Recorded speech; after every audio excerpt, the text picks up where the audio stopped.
All right, and we're in it.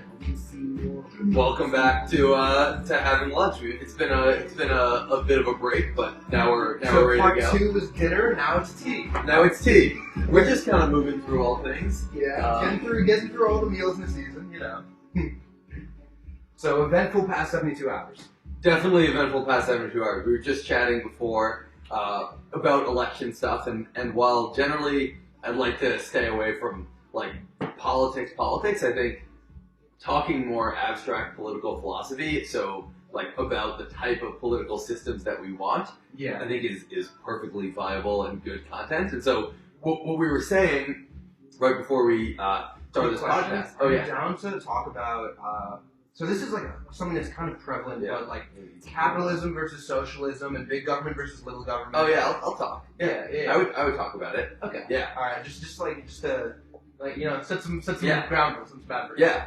I would definitely be down to talk about that, and the ways in which my thinking has changed, and hear how yours has changed as well. Mm. But so we were kind of one more just before. Mm-hmm. So coming from a very Orthodox Jewish background, is the Orthodox Jewish voting populace tend to be similar to the Reform Jewish voting extremely populace? different. Orthodox Jews vote 70+% Republican, really? Whereas the rest of Jews vote 70+% Democrat. Yeah, that's fascinating. I wonder. Yeah, I don't know. That's like a whole issue for another time. Yeah. Anyways. So. Yeah.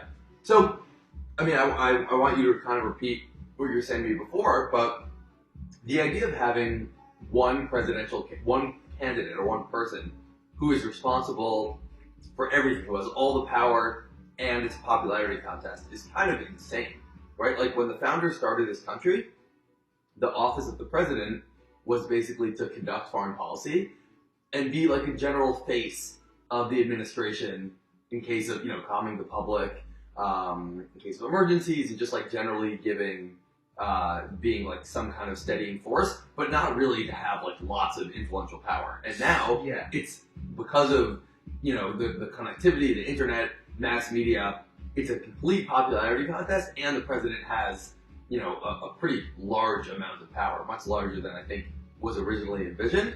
But also, I think that the federal government right now has much more power than was originally envisioned by the founders of this country as well. Well, I also imagine the founders of the country, because the thing is, if you think about it, imagine what the world's going to be like in 20 years. You have a conception, but you have no idea. Mm-hmm. And so the founders of the country weren't planning for 2020. Mm-hmm. The founders of the country were planning for fucking 18, 50, maybe maximum at the very most. And so I think domestically, I think in terms of foreign policy, having the president as a communicator from both the American system to other countries is important, but I also think it's a good go-between for the bureaucracy to the people. I think it works in both those capacities, but I think domestically, the main job of the president is to delegate to people who know what the fuck they're doing. Yeah. Because one person can't know about military spending and tax policy, and just you can't know how to do these things well as one. Yeah. Because the people who are best at what they do one thing and do it right. It's you can't expect someone to be able to do all this shit well. I want the president to have a general understanding of these things, so when they see the daily briefings, they can have a good sense of what's going on. They can speak the language. They can speak the language, but I don't want the president writing the tax bill. Right? Writing the tax bill is hundreds of pages and it's hundreds of hours. Right? The president should not need to know how to do those things. I want someone, just as you said, who's smart, can make good decisions, has a history of making good decisions, and has a generally good process for thinking about things. And then they'll get good people surrounding them that will tell them what to do. So I think the qualities that I really would want in a good president are one, strong communicator. Yeah. Strong communicator in terms of being able to speak to the populace in a way that's clear and understandable and is transparent. Yeah. And I want someone who's good at delegating, and I want someone who is good at conflict resolution. Yeah. In terms of not just in terms of foreign policy, wars, and all that, because there's a system in place for that. But I mean in terms of having these committees that are making decisions, and then you're going to have smart people on those committees, and those smart people are going to disagree at some point. Yeah. And I want the president to be someone who can walk in there and hear both sides and not come to a decision so much as help them reach a decision. Yeah. I think that would be amazing. Ideal. Amazing, yeah. But like a big issue that I think comes in terms of confronting that is that the president is the most powerful, famous person in the world, and a lot of the candidates enter it for their own ego, to like stroke it and like to be that person. And that shouldn't be the goal. The goal should be to help like it's weird to say, but the president should be less like an egomaniac and more like the Dalai Lama in like an ideal world, someone that cares about the people. You know? So I'll tell you, I'll talk a little about Walden too, which I think I mentioned to you. I was reading that book. I finished it a little while ago. Was that guns, like metal? No, not Guns, Germs, Steel. Walden 2 is also a fantastic book. It's a novel by this guy B.F. Skinner, written in 1948. Literally a complete visionary. This guy's like the father of a bunch of like like if you take psychology classes, like there's Skinner's this and that. Like he has a lot of the operant conditioning stuff. Like so Freud, but not a nonsense man. Not a nonsense man at all. Yeah, I mean he was a really really smart dude, and he wrote this novel about a utopian sort of commune society within America in like some future year. I don't think he gives a particular date to it, and it's the cast of characters is really amazing. Like the founder of the place is this one dude, is this guy Fraser. Is it a narrative? It's a novel. Okay. And then at the end, like you figure out like it's very interesting. I don't want to like spoil the whole thing, but I will like try and provide some insights. It was very cool how he did it. He had like these two professors, one of whom was an extreme skeptic, and one of whom was somewhat of a skeptic, somewhat open, and they had lots of really good conversations between each of these different pairs of twos. And then there were two younger couples that were coming, and there was lots of discussion about if they would stay. The idea is basically they have this commune that completely reimagines the way that like people live their lives. Like you work. When you say commune, is it like kibbutz? Like something like a kibbutz, right? So basically, everyone works shared resources. Fully shared resources. Everyone works 2 credit hours a day. Now credit hours gets 2 credits a day. Like some jobs that are in extremely high demand, you will only get like let's say half a credit for an hour, and some jobs that are not in high demand at all, you can get 2 credits for doing 1 hour, right? Okay. And they really balance out supply and demand for jobs. So like for example, working in the childcare facilities or like working in the gardens, right? These are things that like lots of people would do even in their leisure time, and so they're paid not so heavily at all. But people who are doing hard, maybe different types of labor like dishwashing or I don't know, being janitors or something like that, or just like more worse jobs get more credit per hour worked. And so it's actually supply and demand such that like basically everyone has almost equivalent or like everyone is working and everyone's working equal-ish amount, right? Instead of with communism, straight communism, where it's like to each according to like what he can produce. Like it's kind of like that. Straight communism, there's no credit system. It's more like you're just giving out like bushels of wheat and it's division of resources. Yeah, and this is a really smart way of doing it. And then they have a whole system for like who gets to be doctors because there are certain things that need to be specialized. But anyway, the point is that wages in terms of credit fluctuate based on supply and demand for what the people actually want. And then there's extremely vibrant arts, literature, music, all of these types of things. There's all sorts of other cultural things that are going on, but basically it's not a democratic society. The way it works is that there are managers who are these experts that know, like there's a manager of like public health, and they like know all the stuff about public health, and like they are in charge of that. And there's like a bunch of different managers, and then among the managers, they vote on a group of planners who are in there for I think it's like a 5-year term, and they're in charge of planning everything in the community. But it's run sort of like a business, as if the people living in the society are the customers of the planners. And it's just really, really, like, it's not a democracy, but people don't want it to be a democracy because they know that they shouldn't be voting for the planners because they don't know the most stuff. Like, the people who should be voting for the planners are the people who made it all the way up to be managers, and the manager of public health and the manager of education and the manager of food services should be the ones voting for the planners. It's super weirdly interesting. enough, that's kind of how our country was designed initially. Because Exactly. it wasn't like you wouldn't have like Joe Sixpack working on the farm be voting for the president. You'd have like the Ben Franklin. You'd have the educated, which Or for the Senate. For the Senate Yeah. was not elected by Joe Sixpack working on farms. well, So just like because there was no way you couldn't do it. There was no system of organization to have polls, and like you couldn't have it organized. So like it ended up being more like that kind of system where it's like the people who know to vote are the ones voting. Well, I think just to clarify, I believe the president and the House at first, I think were still done through popular vote, where Joe Sixpack would vote. Interesting. The Senate was elected by, like, New York State, the governor of New York State, or the state Senate would elect 2 senators and send them to the Senate. So Joe Sixpack had no direct look, and ultimately the Electoral College did the same thing, right? So Yeah. Joe Sixpack would vote for who he wanted in New York State for president, and then New York State would send electors to vote for the people that the most Joe Sixpacks voted for. And the purpose of the electors were like, if some shit goes down in the 2 weeks between the popular vote and by the time they get it counted, like if one of them dies or like something crazy happens, the electors like could make a change. But with the Senate, Joe Sixpack had no say at all who gets chosen as senator.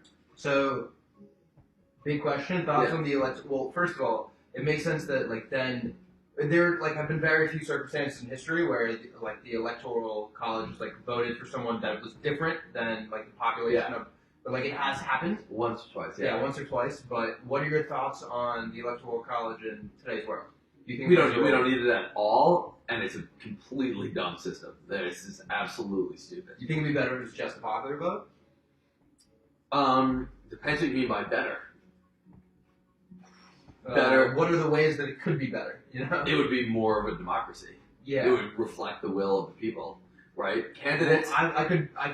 I'm not saying I agree with this, but an argument could be made against it because it's like, how do you view democracy in a country this big? Do you view it by by strict number of people or by points of view based on like area? Yeah, I mean, I don't think know? this should. I will, and I'll say this, pretty unabashedly.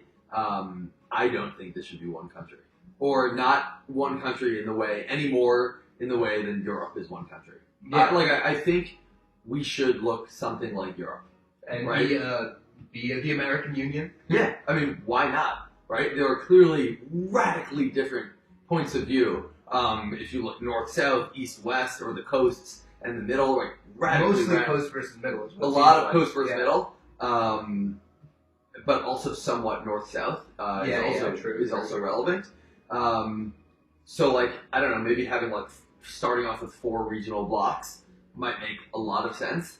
But like, you still want to have the overall union that, you know, allows for free commerce, make sure that there's no infighting between the different states. But, you know, why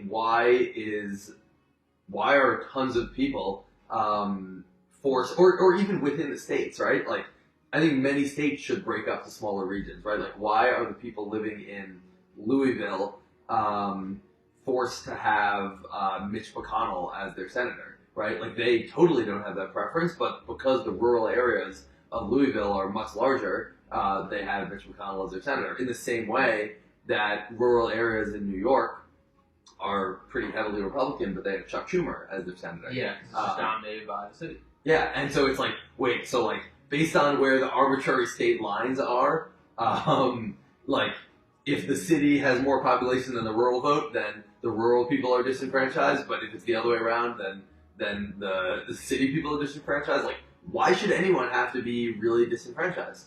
Yeah, based on these dudes who took a map and drew these stupid drew lines. Yeah. What? And now people today have to be disenfranchised, and their votes matter more or less, or like the whole conception.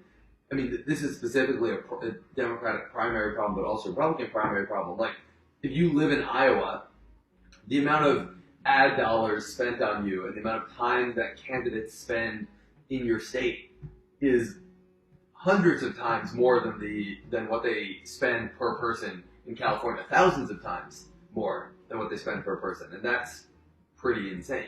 Super insane. That, like, if you live in Iowa, your vote actually matters like 1,000 times more than your vote in California. It's okay.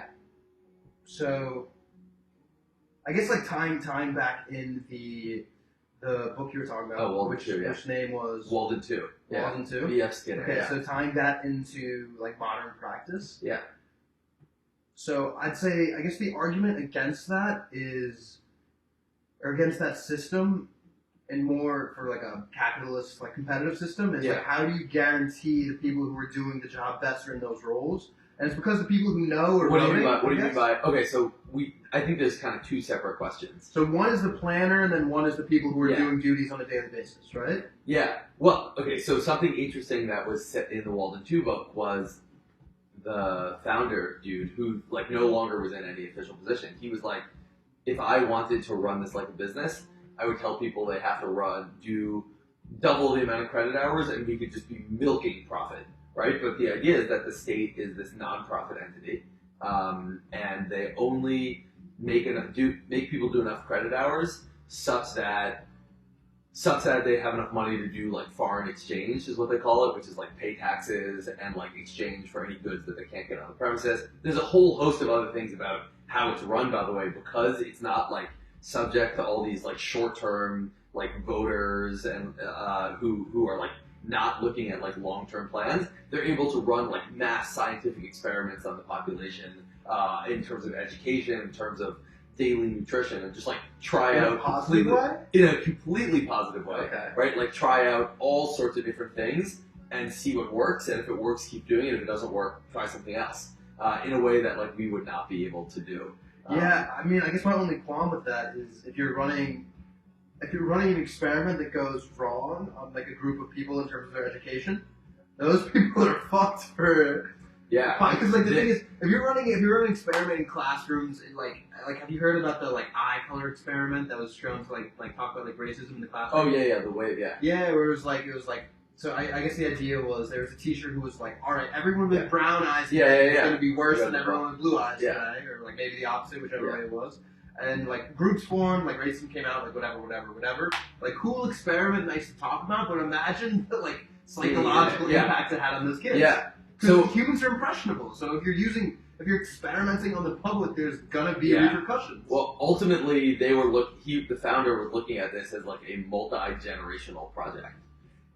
Which is like I guess a good perspective for a founder to have. But it's tough from a moral stance to like do that. Yeah, it's tough. I think though it's better than just staying with the status quo of what we were doing in the 50s. Basically, the system of education was super fascinating. It's something that I think a lot about. Basically, children they also like have much less strong family structures on purpose. But like children basically live on their own with other children of their age group in these nurseries, and there's adult supervision that's there. It's not necessarily their parents, but like all 3 to 5 year olds in the community like live together, and it's just like it's very, very interesting. I think that's probably contrary to human nature and like evolution. Just because I think adults, even if it works for the kids, I think the adults would suffer.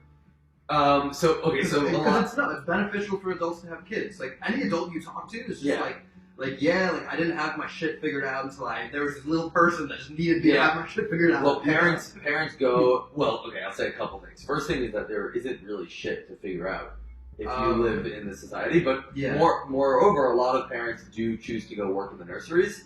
But the entire premise of the book, that like caregiving, that they like have like a biological urge to. Yeah, and it's a very job that's in very high demand. But ultimately, what the book is about.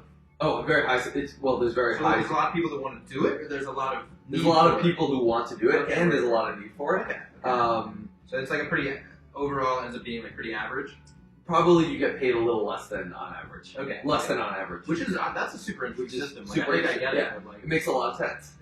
do you think that ends up happening in capitalism in terms No, of pay? no, Yeah. not at all. Yeah. Because like, is there like The worst not- jobs not- are like working at McDonald's or like being a janitor and they Yeah. get paid the least. The But- best jobs get paid the most. No. But the idea of supply and demand in the capitalist structure is that that's the job that most people could do. Because everyone can walk into Yeah. McDonald's and get not everyone, but like Most people can walk into McDonald's and a get a job. strong 90% of the population can walk into McDonald's and do the job. Yeah. But and then pay is based on narrowing the pot. So Yeah. let's say we both want to be in finance, we both want to be somewhere in that industry.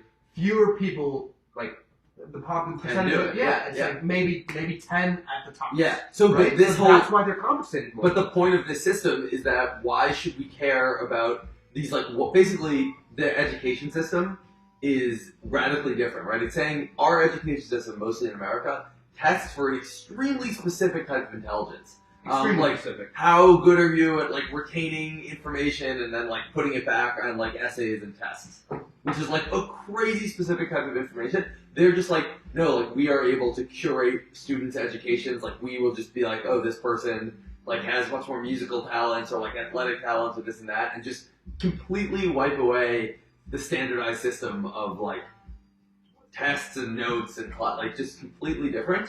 And the entire premise of the society is we are going to run social experiments and just make things better and better and just figure out what works and what doesn't work. And have you read the book Nudge by Richard Thaler? It's about micro moves, push people in the right direction. Yeah, really, and he talks about a bunch of examples, easy ones, putting the default as a check yes to organ donation instead of a check no raises the rate from 20% to 70% because most people just go with the default option. So they do so many nudges, just with healthy food placement or where they put concert stuff and just so many smart nudges to get people to do things that are healthier for them and make their lives better. So I can understand why people would be opposed to that. It's oh, I don't want my life to be controlled by a system of government or things like that. Yeah. But that's not my perspective because your perspective is already being altered by the things that are put into it. Whether it's media, whether it's advertising, whatever the case may be, these nudges are already happening. So why not have it be done in a positive way rather than in a way that's beneficial for the people that can get the message out there? Yeah, and I think I'm not opposed to that conception. I'm not either. I think I used to be. I can understand that. It makes sense, but I'm not. I think from this book, one of the things that I really gleaned, and one of the cool things the state Are we uses, talking about nudge now? Still Walden too. Okay. The state has no force. It doesn't use any force. No force. They don't have no police. Army or No police or army. And so people can leave if they don't like it. And so that's how the planners are held accountable, right? If you don't like what they're doing, you can just leave. And you can leave with everything that you came in with. Okay. What if I'm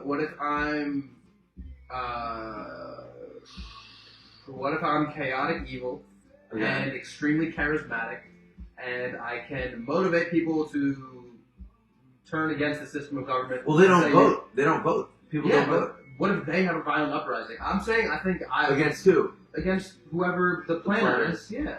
Because I'm just saying. There's a committee. I think. Planners, But I think government needs to. I think there needs to be a threat of physical. I think that's just how people are. I think there needs to be a threat of some kind of disciplinary action implemented by some kind of. I think you need to have a police. You need to have an army. I would argue the only reasons why you need that are because of scarcity, right? I think for almost all human history, I would argue that that's true. I think if everyone has their basic needs fulfilled and nobody has a lot more than other people, there will not be stealing. So I think the premise of communism is completely right, and I would hope that in the future human societies, once we can automate more and more things, it just seems almost obvious to me that that's what we should be doing. The idea is probably came about a little too early for its time because our information spreading systems and our technology was not good enough. to make these communist systems work, and there was no way to hold the central planners accountable, and so those were the problems. But I think that there is a real way in the future that like once more and more things can be automated, and we can have much better, like really on-demand senses of what people want and need. I think there's no reason why we can't have some kind of central planning system, even something run mostly by computers and like by AI, which would be like my preference. Would be to live in an AI-controlled society. Okay, so here is, I wouldn't call it like a rebuttal, I'd just call it a thought. Yeah. So, we talked about the concepts of baselines for people. Yeah. And in terms of, like, just in terms of, like, everything, we, like, base things off other things, right? Yeah. So I think when, like, just because you have things doesn't mean that, like, negative emotions or negative thoughts disappear. Yeah, I think that's something that's innate to people. Yeah. Like, and some of the most like troubled, depressed kids I've known are kids of billionaires or multi-millionaires who have things and have resources, and they have that all. And the reason they feel like shit to such a greater extent is because the things are good, and they can't understand why they feel like shit, and like why they feel bad. So in this circumstance, where even like everyone has like similar amounts of everything, and everyone has enough, and everyone's like whatever. And everyone's working, by the way. And everyone's. I think that's a big part of it, is that they are not working for their stuff, so they don't value their stuff. Oh, interesting. So that's because I was gonna say everyone is contributing to the society. Okay. Equally. Everyone is contributing fully equally to the society and getting equally. That is the thing that is key. So I think in order to like reach a place like that, you would definitely have to remove, to a certain extent, family dynamics and raise people in like more of that kind of incubator like type space. Yeah. Just because they're social engineering. Yeah. They're doing social engineering to teach children that is the norm, and then it is the norm. Yeah, just because like family. Well, I mean, and it works. I mean, and or it could work. Well, there's like a trend in families of like I'm fucked up, so therefore, but I'm fucked up, but I'm gonna teach that kid my worldview anyway, and then he ends up fucked up too. Yeah. So I think if you could remove that aspect of it, that becomes way more feasible. Because if you maintain like family dynamics, you're gonna get kids who are just like, fuck this, like I don't want to contribute to the society, like you know? Yeah, and it's also one of those things in Walden too, where they are just like they're gonna have a max for their given society, like 1,000 people, a couple thousand people, whatever it is. And then you just go and start a new community once you surpass that size, just because it's infeasible and like too hard to organize people, like more than like 5,000 people on that kind of scale. Okay, so what do you think about this thought right here? Communism, or possibly socialism, or like a very big government is running a country like a business. And capitalism, conversely, is running a country like an economy, like a system of businesses. Thoughts on that? Well, because that was communism is running like an individual. I mean, it might not even be a business, like an individual organization where all the people are moving parts. Yeah. But capitalism is more like there are these groups, and then it's the organization of these groups. Sure. Okay. I'm kind of in for like that's what a market is. So I'm in for that. That was like the way I conceptualized it to myself. I wasn't sure if it was like a real thought. Yeah. But, like, I think that makes sense. Like, in my view, communism only can and only will work on extremely small scales. Yeah. And so, you know, because of conflict. Yeah, and I think that like trying to create more socialist policies in like for a country of 300 million people is not going to do so good, and is not going to be. It's going to be incredibly expensive. It's going to be incredible amounts of inefficiency, and it's not going to be able to. There is no average person in America. There's just not. There's so many different types of average people in America. But if you had much smaller local governments, then they actually could get an understanding of what the average types of people are. But just like an average person in Westchester, New York is completely different than an average person in rural Missouri. Just like be more different. Completely different needs and wants, and there are completely different types of goals and lifestyle. Yeah, it just doesn't make sense that the thing that unites them should be an extremely powerful force. Like, I think that there should be, if I was in charge of the world, I would create a world government that could deal with shit like the coronavirus or shutting down wars, but really otherwise would not do much. Like, let trade happen, try and prevent disease, and try and prevent like conflict. That should be the only job of any government greater than a local government, in my opinion. That's really my opinion. Just regulation. Like if we're creating moderation, I guess or just like it would be in the charter of the United States Constitution, the federal government is not supposed to do anything that's not directly listed in the 9 previous amendments. The problem is that governments are incentivized to keep growing, right? And in the same way that organizations are, right? You could even look at it, like you could look at Olin Business School, you could look at anything, right? If you are managing people, you are optimizing probably for your own power. You're incentivized to hire more people and start new projects and have more things under your control. And that's the way that every bureaucrat and administrator in Washington has been doing, and the government's just been continuously growing for the past couple hundred years. And all governments basically across the world have continued to just grow larger and larger because they're incentivized to do so. So my gut reaction is that a communist system, even on a small scale, is contrary to human nature.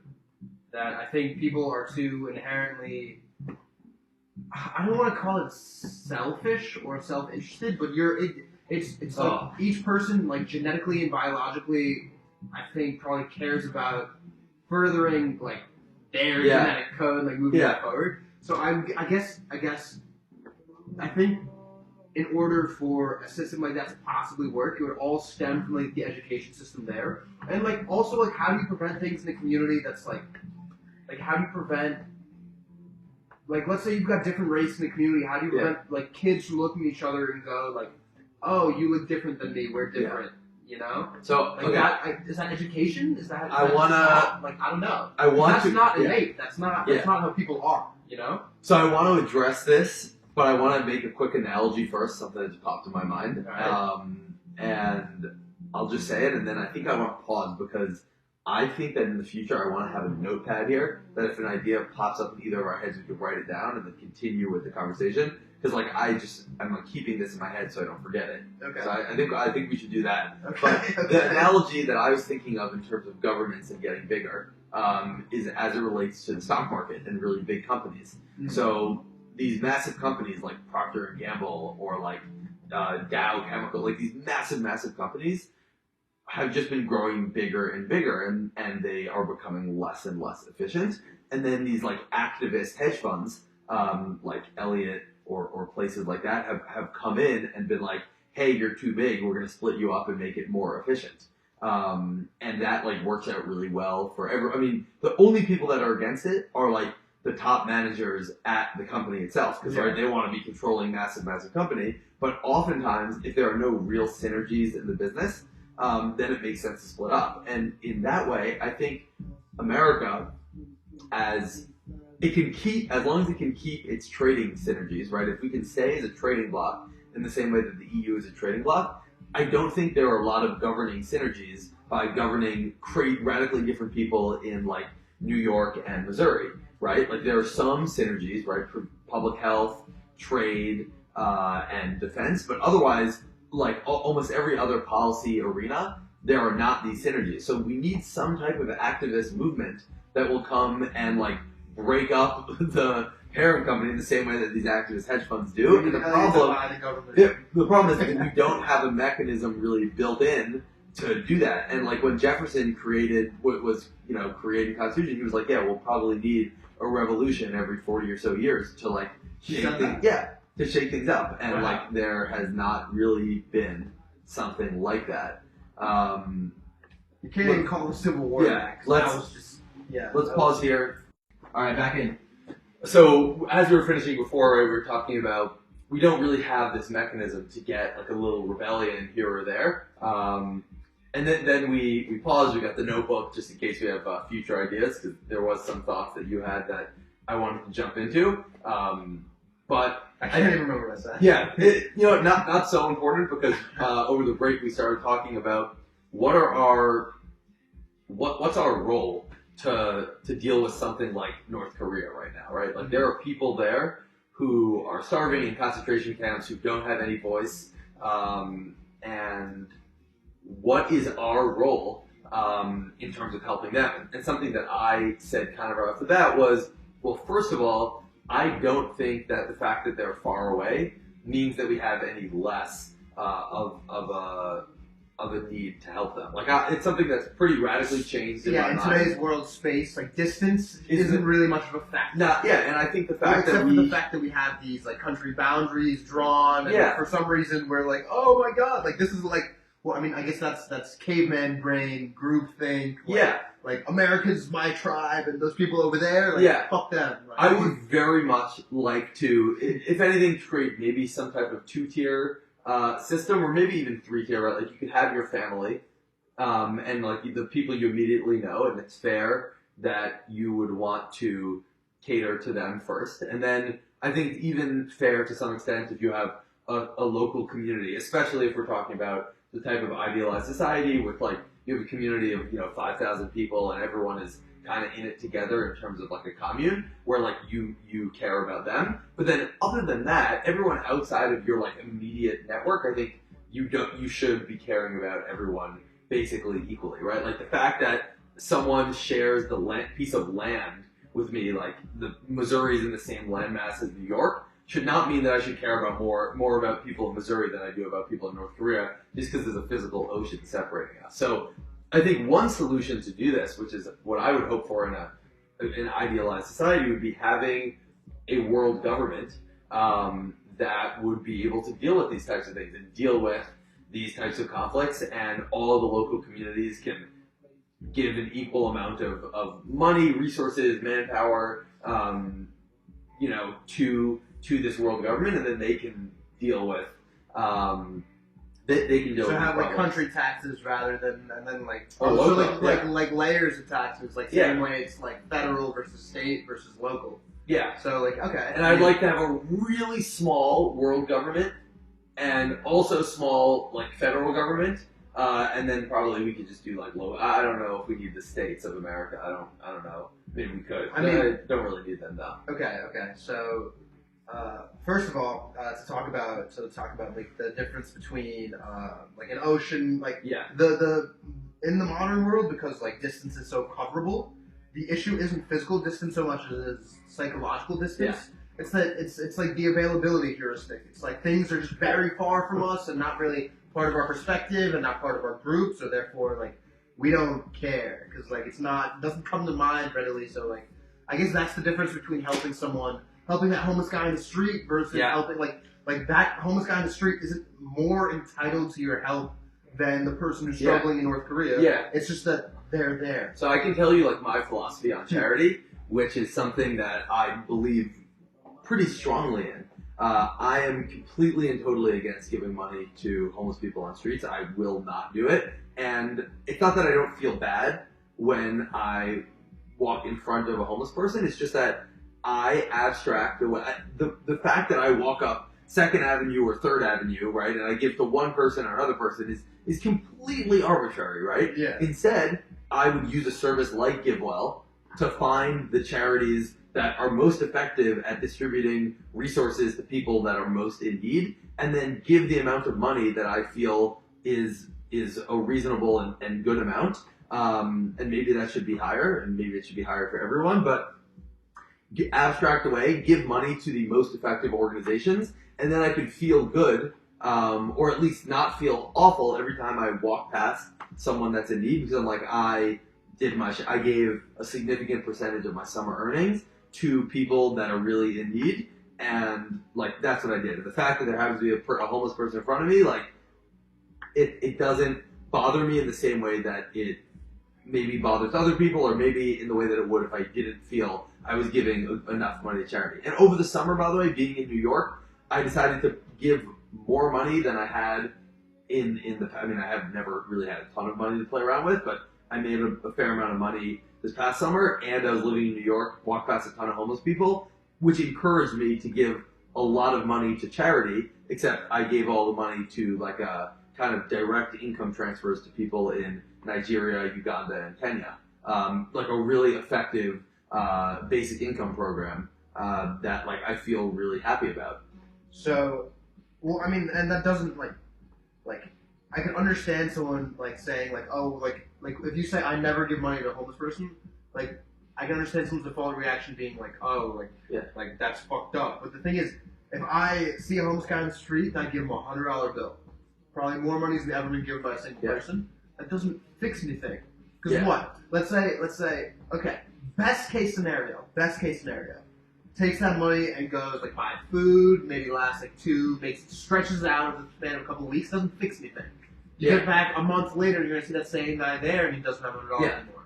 That doesn't fix. And then worst case scenario is he goes and buys fucking like heroin, and just is like hurting himself, and then fueling this really terrible market that's damaging and corrosive to everybody else also, and like that's just And if you just have an abstract policy of like, let's say this. Let's say you're like, I want to give the equivalent of $100 every single day, right? Like you could have whatever you want. If you feel like you want to be giving $100 a day, then just give $36,000, $36,500 to charity, but give it to a charity that is going to be super effective with that money.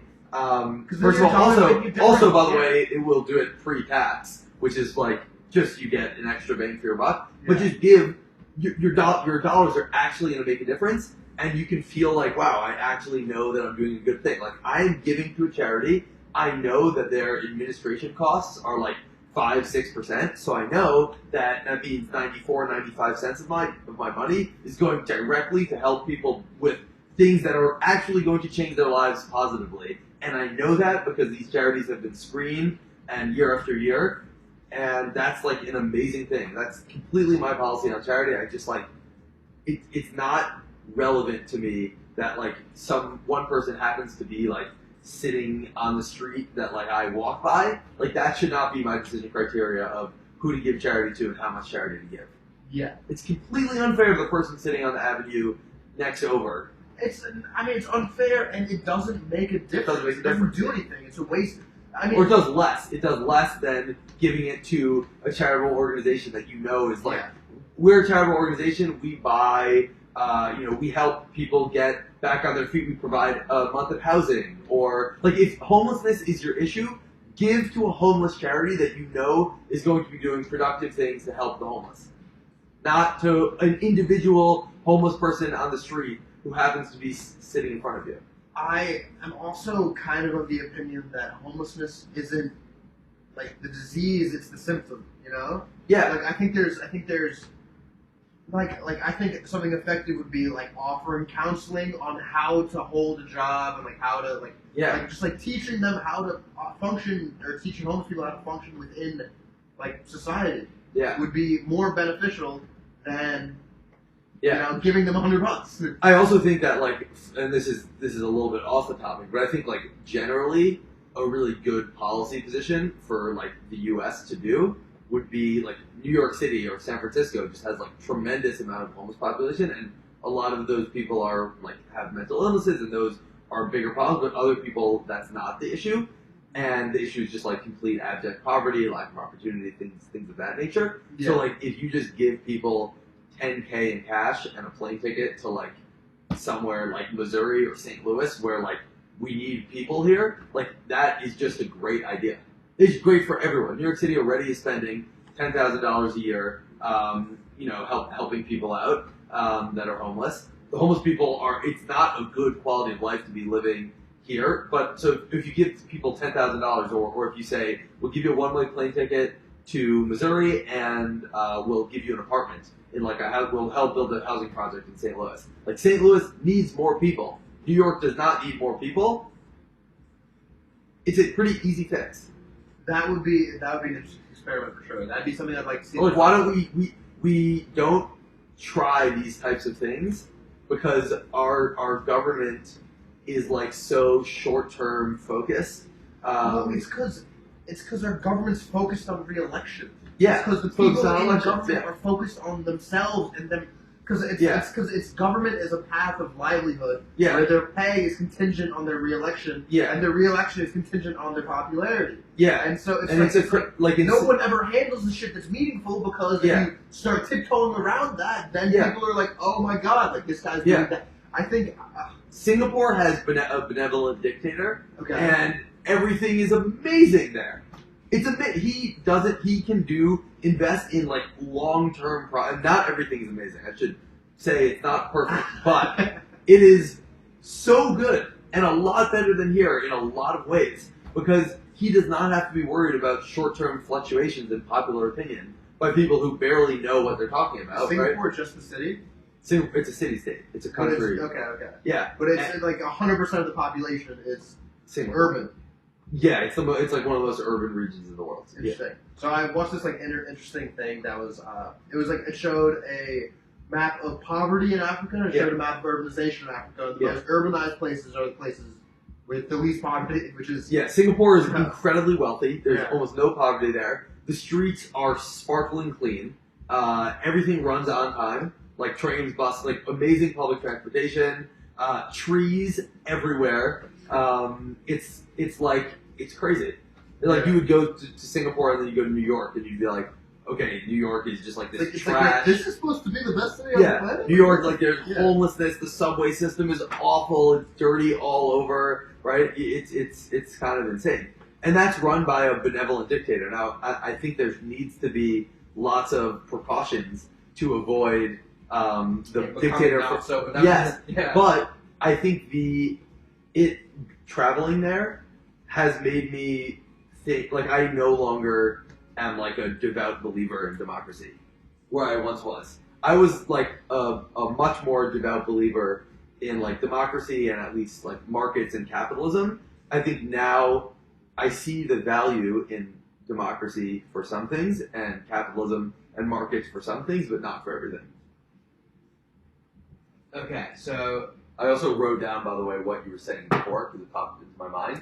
You were talking about on like communes, people that have like different racial differences or like other apparent differences, like how kids are gonna deal with it. We can jump back to that. It has to be education. Is my thinking. I think so. But yeah, there would be so much it's how do you maintain a system through failures in an attempt to get it right? Like how? Yeah. Well, that takes. So do you want to talk about this or the? Well, okay. Let me write down dictatorship and then because that would probably take a dictatorship in order to hold things together during that trial and error phase. Like while we're trying to build like this world government, or whatever the case may be, like there needs to be something that keeps everybody. There needs to be some strong force to keep everybody in check.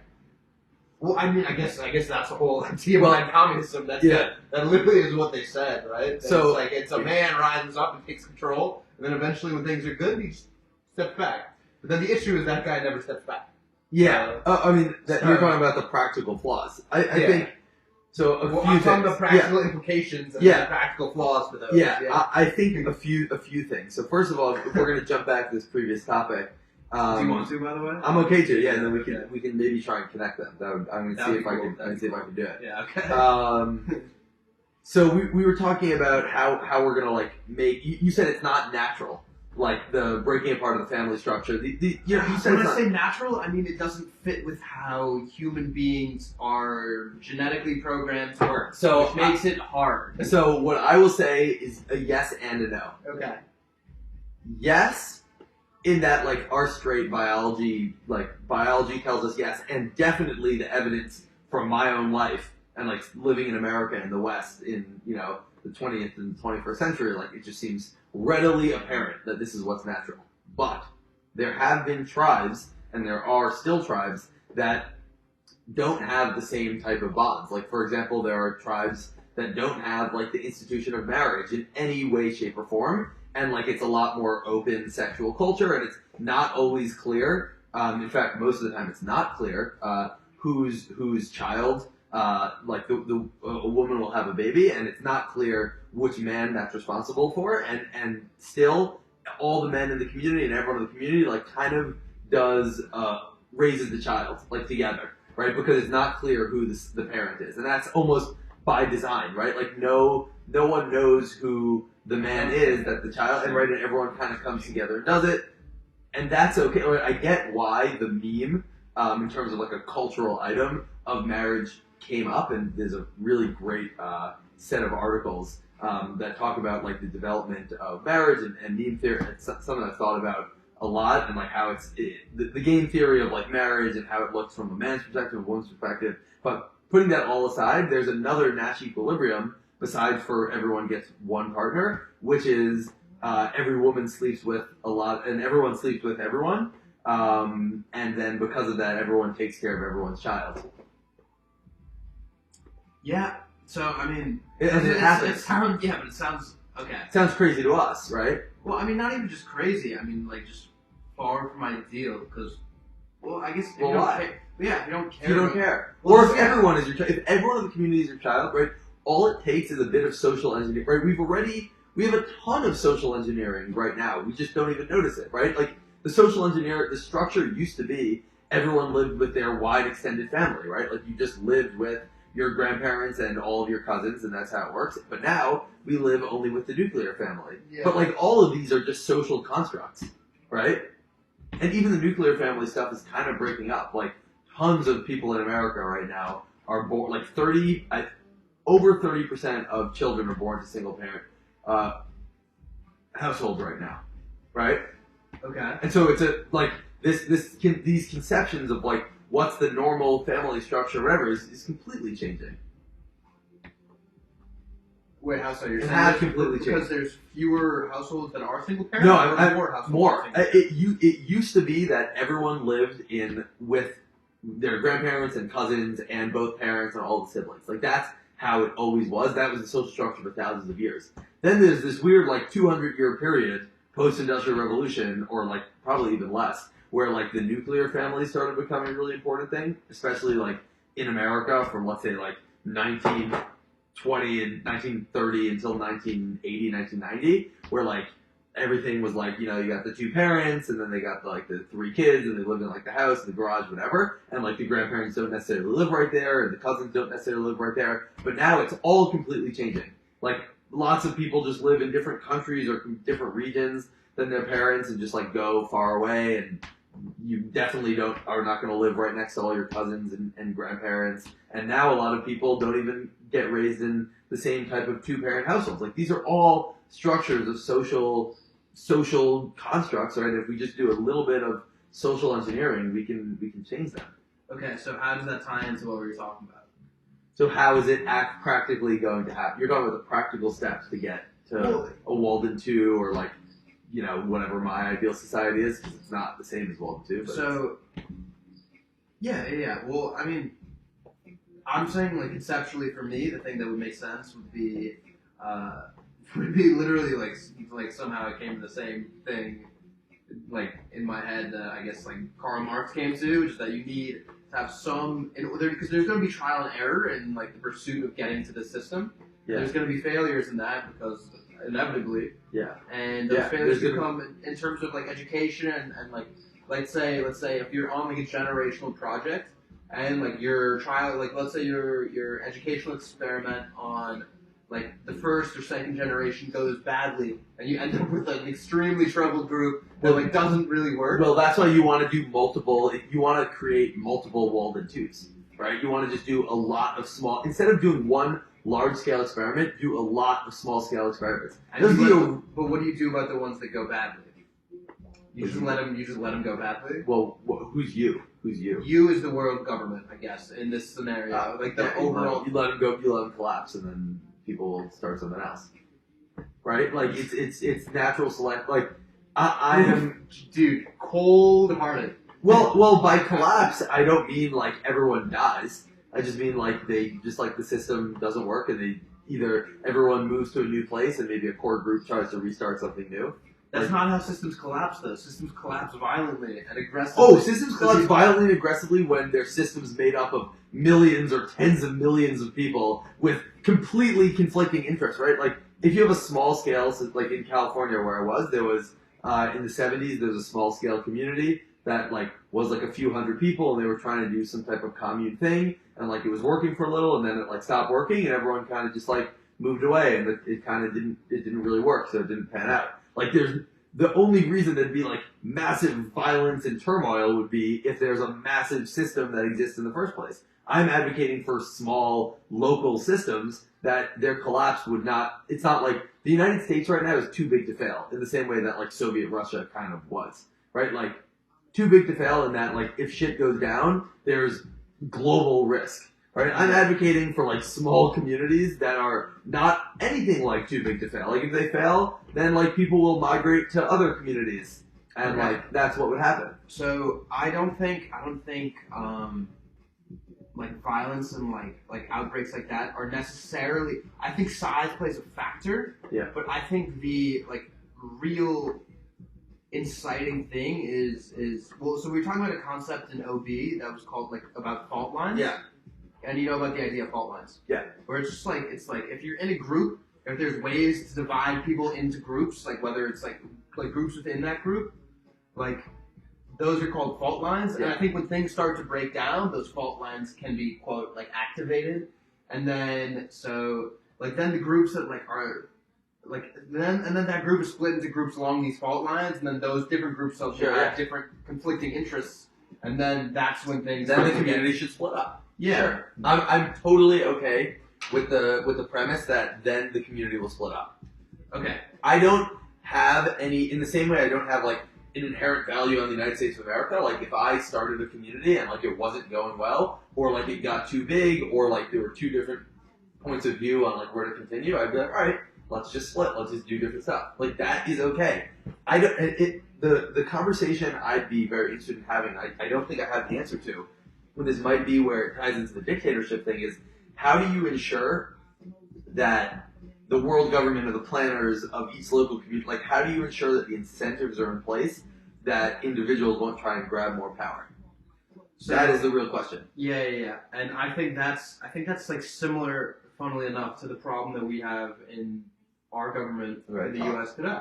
Just in terms of, because what drives you to get more power? Like ego. And the thing, and like the things you can do for yourself with that power, or the appreciation, or like knowing the power and control you have over other people. Like it's a want for things for yourself. It's selfishness that is like the driving force behind seizing power, behind like doing things that aren't for the greater community. Mm-hmm. And so I guess the best solution is. Or I wouldn't call this like even a solution, but I would say the people who need to be the planners or the president or whatever are people who don't want it, or people who have no interest in having that power and to a certain extent hate the position. People who, when they are done with their 5 years, are like, fuck this sucks, this isn't me, I hate this. So in Walden too, the worst positions to have are the managers or the planners. They're the only ones that have to work more than 2 credit hours a day. They're doing a public service is what they're doing.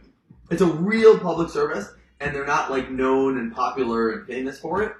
And then they're done after 5 years, and it's not like, oh, after you're done, you get a cushy job as a lobbyist or like write a book. Like you're like done, and like you go back to being a completely normal citizen, and like everything's normal for you, no special powers, nothing.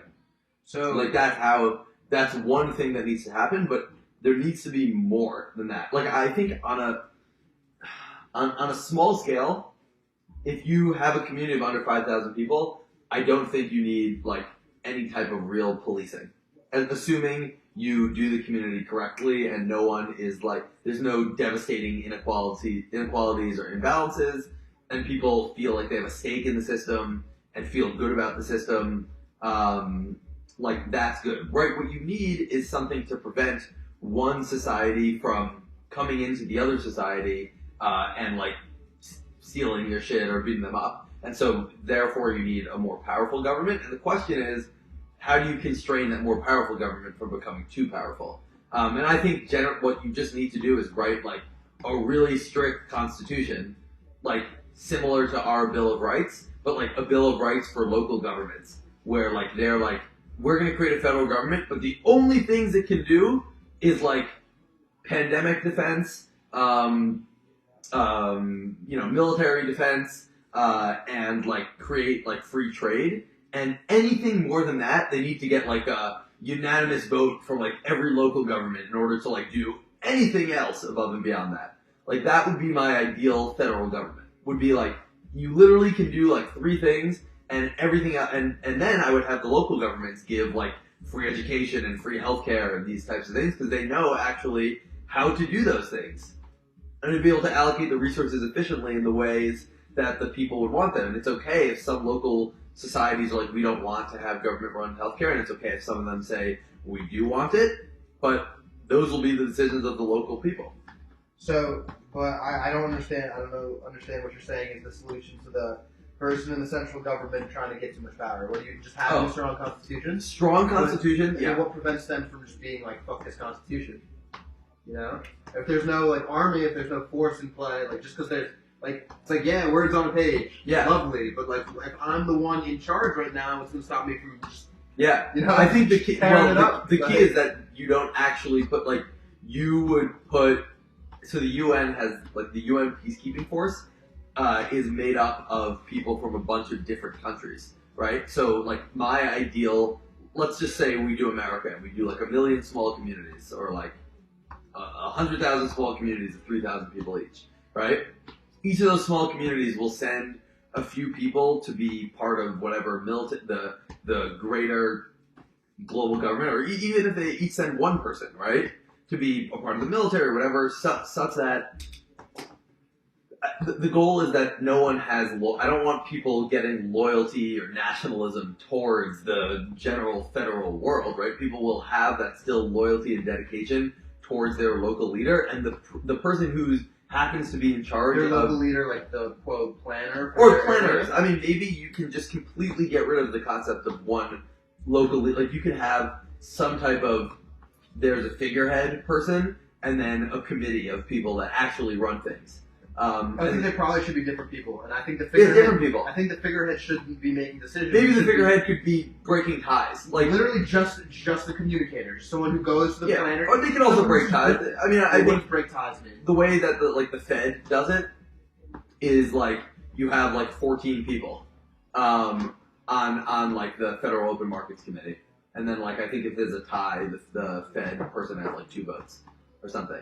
It's 7-7. Like we should lower it. And then the Fed chairman is the one that gives like the speech in front of everyone. Like that could be how like most communities are run. And I think in a similar way, like whatever kind of federal larger jurisdiction there would be run an extremely similar way. You have like a figurehead, but they don't have absolute control at all, right? They have like they have the same amount of control as everyone else. And then like if there happens to be a tie, they can overrule it, which I think is fine.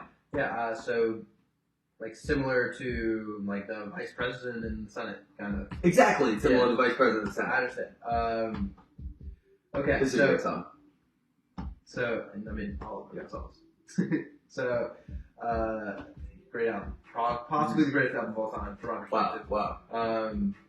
Just for me personally, just because of like personal attachments or whatever. Anyways.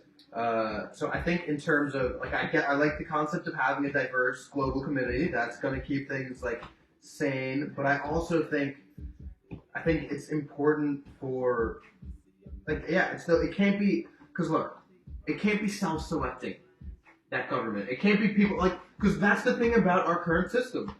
The people who get to be president are people who go, oh, I want to be president, and I think you can't have that.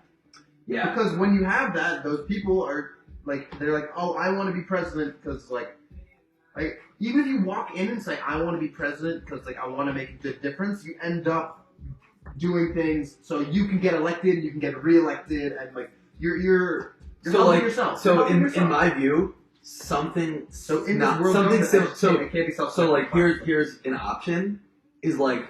This world government could be run in the similar way to how the U.S. Senate originally was, which is like, right, let's say you have like 100 local governments or whatever. The head of each local government, right, the spokesman for each local government can nominate one person that's not themselves to be like a candidate for the general president, or something like that. or could nominate one person, or like maybe there'll be like a region, like there'll be like the 10 in our region. The 10 leaders in our region will come together and nominate one person to be a candidate for like the committee or something, and then the committee comes together and picks one person from the committee to be the spokesperson. Like things like that make a lot of sense to me. Like that type of, it's not a direct one-to-one democracy, but like, you know, I'll draw this on paper. So you have if I nominate someone, like why would I just not nominate like my friend, or you know, like why, the idea of one person nominating someone else to me doesn't so well it doesn't follow as a way that's like fair and that will result in like an ideal society, because I think you're just gonna so imagine you have like 100 communities. I just drew like random circles on the page. Now each of these communities might have like, let's say 3,000 people in them, right? Whatever. So you're dealing with like lots of people, maybe 3 million people in this ideal landmass, wherever it is. Mm-hmm. And then you might say, this is a region here, and this is a region here, whatever. You make like 5, you make these 5 regions. Now, you have to remember that... Are those two meant to be overlapping or not? No, whatever. Okay, I just made like 5 random arbitrary circles. I understand. Within each of these circles, right, there's 1,000 people who have a committee of managers. Can you draw me an individual circle, like kind of zoom? Sure, I'll do a zoom. I'll Yeah. do like a zoom here. So you have an individual circle, and there's 1,000 people, and there's like a committee of, pick a number, let's say 14, why not? Or 10 people, wherever there's 10 people with one spokesperson, right? So you got 1,000 people in society. But the spokesperson is not part of the committee. No, the spokesperson is like the VP. He's like one of the 10 members on the committee, and he happens to have a double vote. I think, or the 1,000 people have the 10-person committee, and that 10-person committee votes among themselves for that one person, whatever it is. So for me, I think the traits of a good go-between and the traits of good decision makers are not at all the same thing. Sure, but you want them to be able to have something, right? Because you want that person to be accountable and have some actual power, right? If they're going on foreign relations, they have to have some impact besides just being a figurehead. And well, not a figurehead, just a go-between, but also a tiebreaker, because you want them in all. Sure. Yeah. Okay, so that they're a committee member only in the fact that they're a tiebreaker. Let's say that. Okay. It's, by the way, it's the same. Fine, sure. So there's 1,000 people, 10 people in this committee. If they're ever 5 to 5 on something, this one person can do something about it. Then in each of these regions, the one person from each of these regions selects maybe one person from all of them to be like that region's person that's on the main committee, right? So now you have 5 people on the central government committee, 1 from each region, and then they all select like one person to be the figurehead for the broader landmass, right? And it's basically, and in all the cases, it could be like an even number system. And like, it's not a direct one-to-one representative democracy. This is just like a basic scheme of how something could look, where everyone is basically accountable in some way to the original people, but also there's no way for this one person to like make decisions such that he can enlarge his own power in the way that the President of the United States can. Okay, so what I wrote down right there Yeah. is like the concept of, so like you're saying that like it'll work as long as everyone feels like I'm happy with the society, like I'm happy with, but I think like a lot of discord just in general, like it's the human experience is a group experience, but it's very much an individual experience. Yeah. So I think, like, what if you think it's a good system, but you're unhappy with yourself? Ooh. So you you're you're not unhappy with the system. You're happy with yourself. You're or like there's just issues that like I think provide free therapy, or even in terms of like this, it's like you have that committee of 10 people.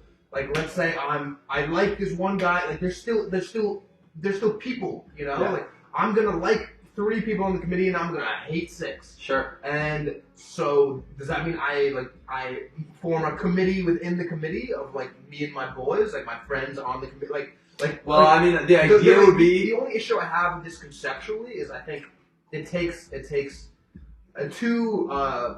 it's a satellite. I think you're looking at it a little binary. I definitely am looking at So, it like a very human So perspective. I'll say a couple of things. So the first thing I'll say is like most of the decision, and we can take a picture of this chart and show it. For But sure. most of the decision-making power will be, like, the thing that relevantly affects most people's lives happens in this bubble, right?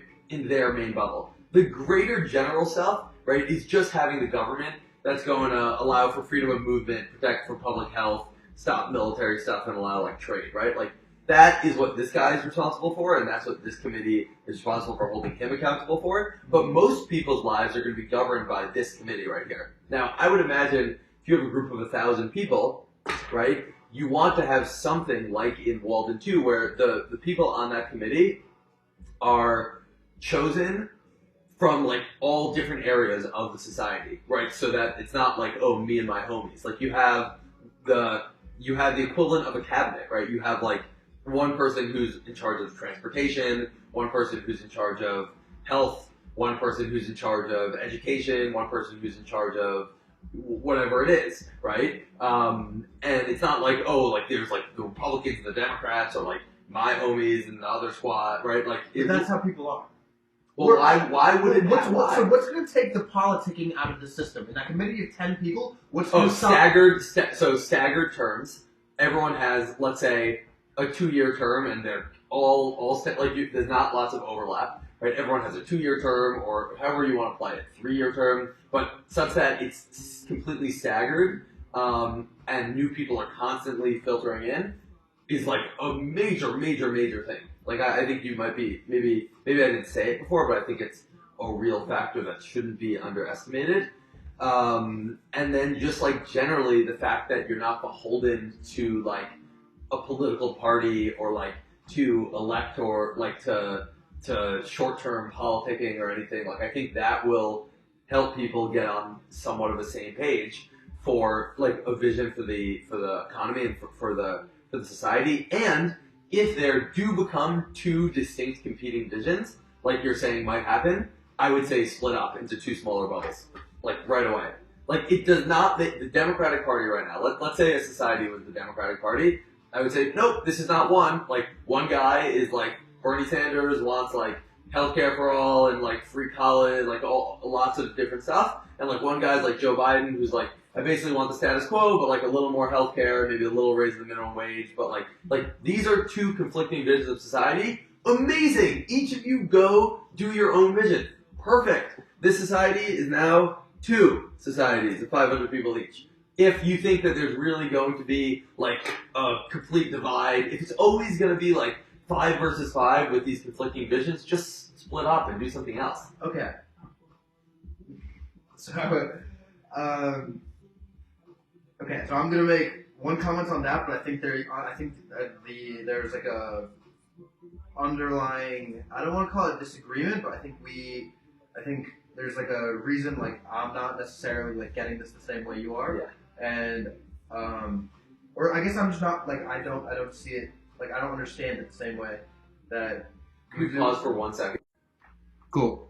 Okay, so we left off with a description of, is it fair to call it your idealized society for the future? Or your idealized societal structure, perhaps? Yeah, what I would say is I outlined some type of general political philosophy for how something could look. I don't think that everything necessarily has to or even should look this way, but I was giving one sort of notion of what something could look like. And, like, I don't want to get bogged down in details, because, like, do you think, I guess a good question is, do you think practically it makes sense? Like, do you think it's something that could ever happen with human beings? Can I give you a yes, but?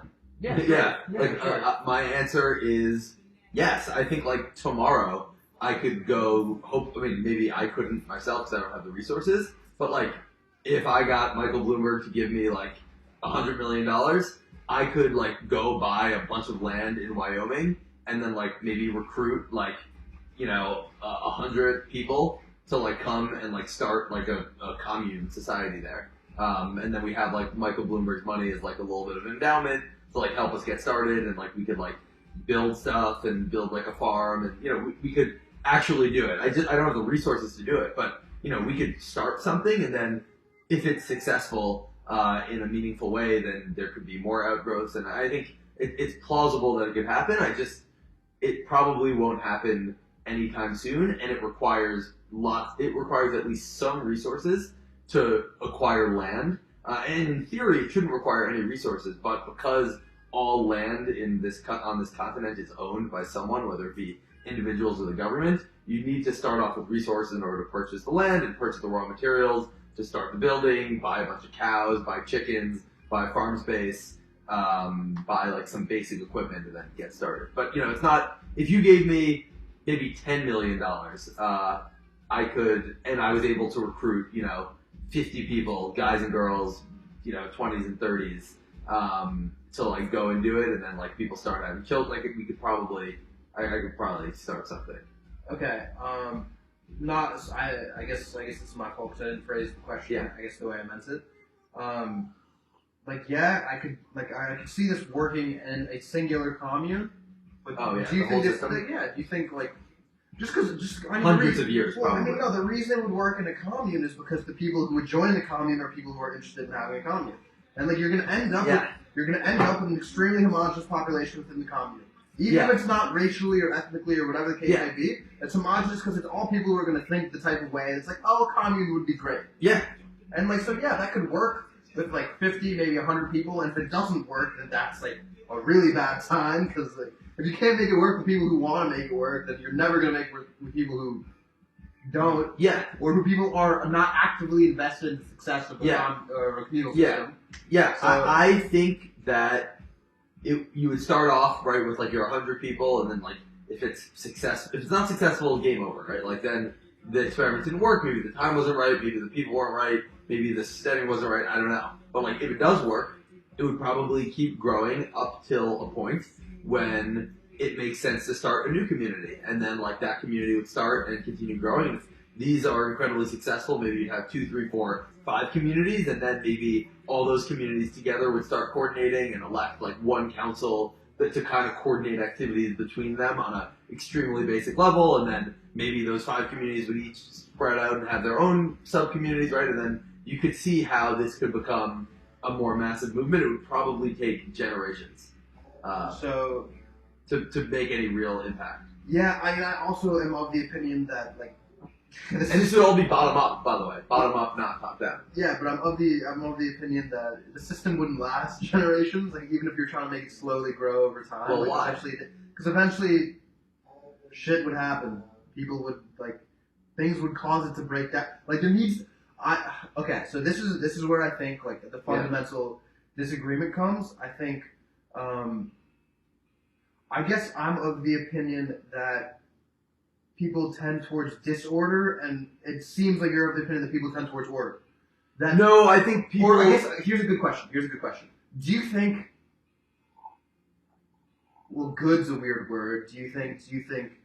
I guess orderly people. Do you think the people who are fit for the society can be manufactured? They can. I believe that. Do you think human beings can be manufactured to? Socially engineered, I guess. Socially engineered, yeah. But to fit some kind of mold. Yeah, I think we're socially engineered right now. I think if you go to like a fraternity at WashU, like everyone in there is socially engineered to like do certain things, and it's part of it themselves. Or like you go to any organizational structure, or you go to like a Bernie Sanders rally or a Trump rally. There's tons of social engineering for people to like play the certain role, like.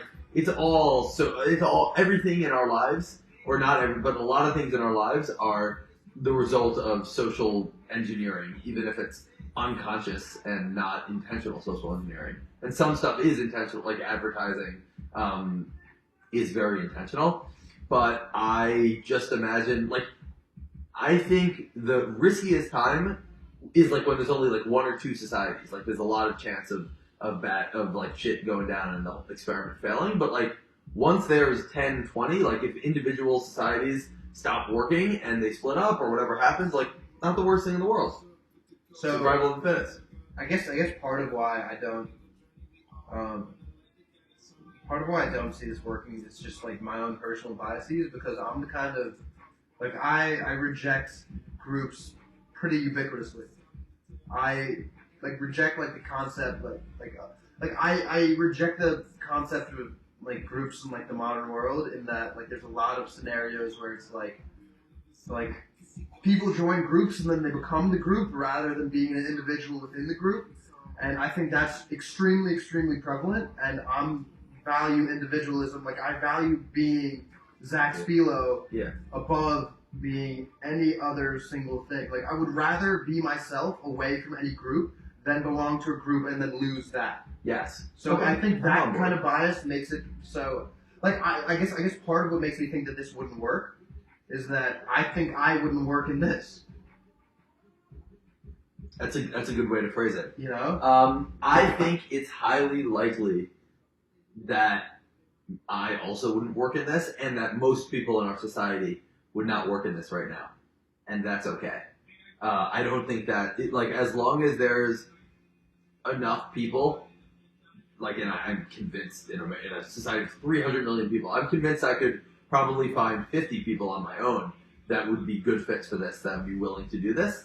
And if it's successful, I think people will just see that and will be more open to it. I think my aversion to it is that it seems wholly implausible right now to me. My aversion to it, because it's so different than everything else. My aversion to it is that. So I think if the 50 people that you found that would do well in it are. I don't even know if that's true, but I think the thing that kind of puts me off about it is the push for conformity, and I think that I struggle to conform. Well, I don't think it would be I don't think there would be conformity at all. I mean, not at all. It's not a particular form of nonconformity. Why does there have to be conformity? Just by virtue of it being a kind of society where everyone's reliant upon one another, that means you're reliant on everyone else right now. I don't know if I wasn't reliant on the grocer, on the baker. I'd starve to death tomorrow. If I wasn't reliant on the power company, I would not have any water. We're not a group, you know. The dynamics once you're within a group are different, because once you're within a group, there's social pressures and if when you view things as me and the grocer, for example, we operate we're part of each other's lives, but we're not part. But I mean, I guess the thing I'm trying to say is that there's a difference between professional and work relationships and social relationships, and okay. I think if in this society the two are really conflated, then that is conformity. Well, what about a hunter-gatherer society? Is that conformity? Hunter-gatherer society? Probably. But that's how we were programmed to live. Well, I mean, imagine a hunter-gatherer society. There would be. This is the most similar to hunter-gatherer. So I imagine this is hunter-gatherer with technology. I understand. I'm saying I imagine in a hunter-gatherer society there would be those who were conformists, and those who were the people who were like that would be just regular members of the group, and the people who were more individualist and more outspoken and less willing to leave things as they are, and less okay with just less okay with for example, I'm sure in your to use an example that's pertinent to you, I'm sure within your upbringing within this Orthodox Jewish community, the majority of people were okay, this is how things are. God exists. We follow the Torah. We live in this community. This is how life is. And I'm cool with that, and I'm okay with that. Almost, And then you were oh, this God thing isn't a fact, and the fact is presented as a fact from my mind is fucked up. It's I'm not cool. So I would leave. So you would leave. So you would leave. Perfect. Okay. Or I'd go start my own community. Okay. So I guess that's how it works. Okay, so I guess... And I would want to live, by the way, in a community full of non-conformers, people trying to experiment and do different things, people willing to voice their opinions about this thing should be done differently or this thing should be done differently. But you can't have a community... Okay, wait. Well, why not? Well, I guess... Okay. I think that you couldn't have a community exclusively of non-conformers because...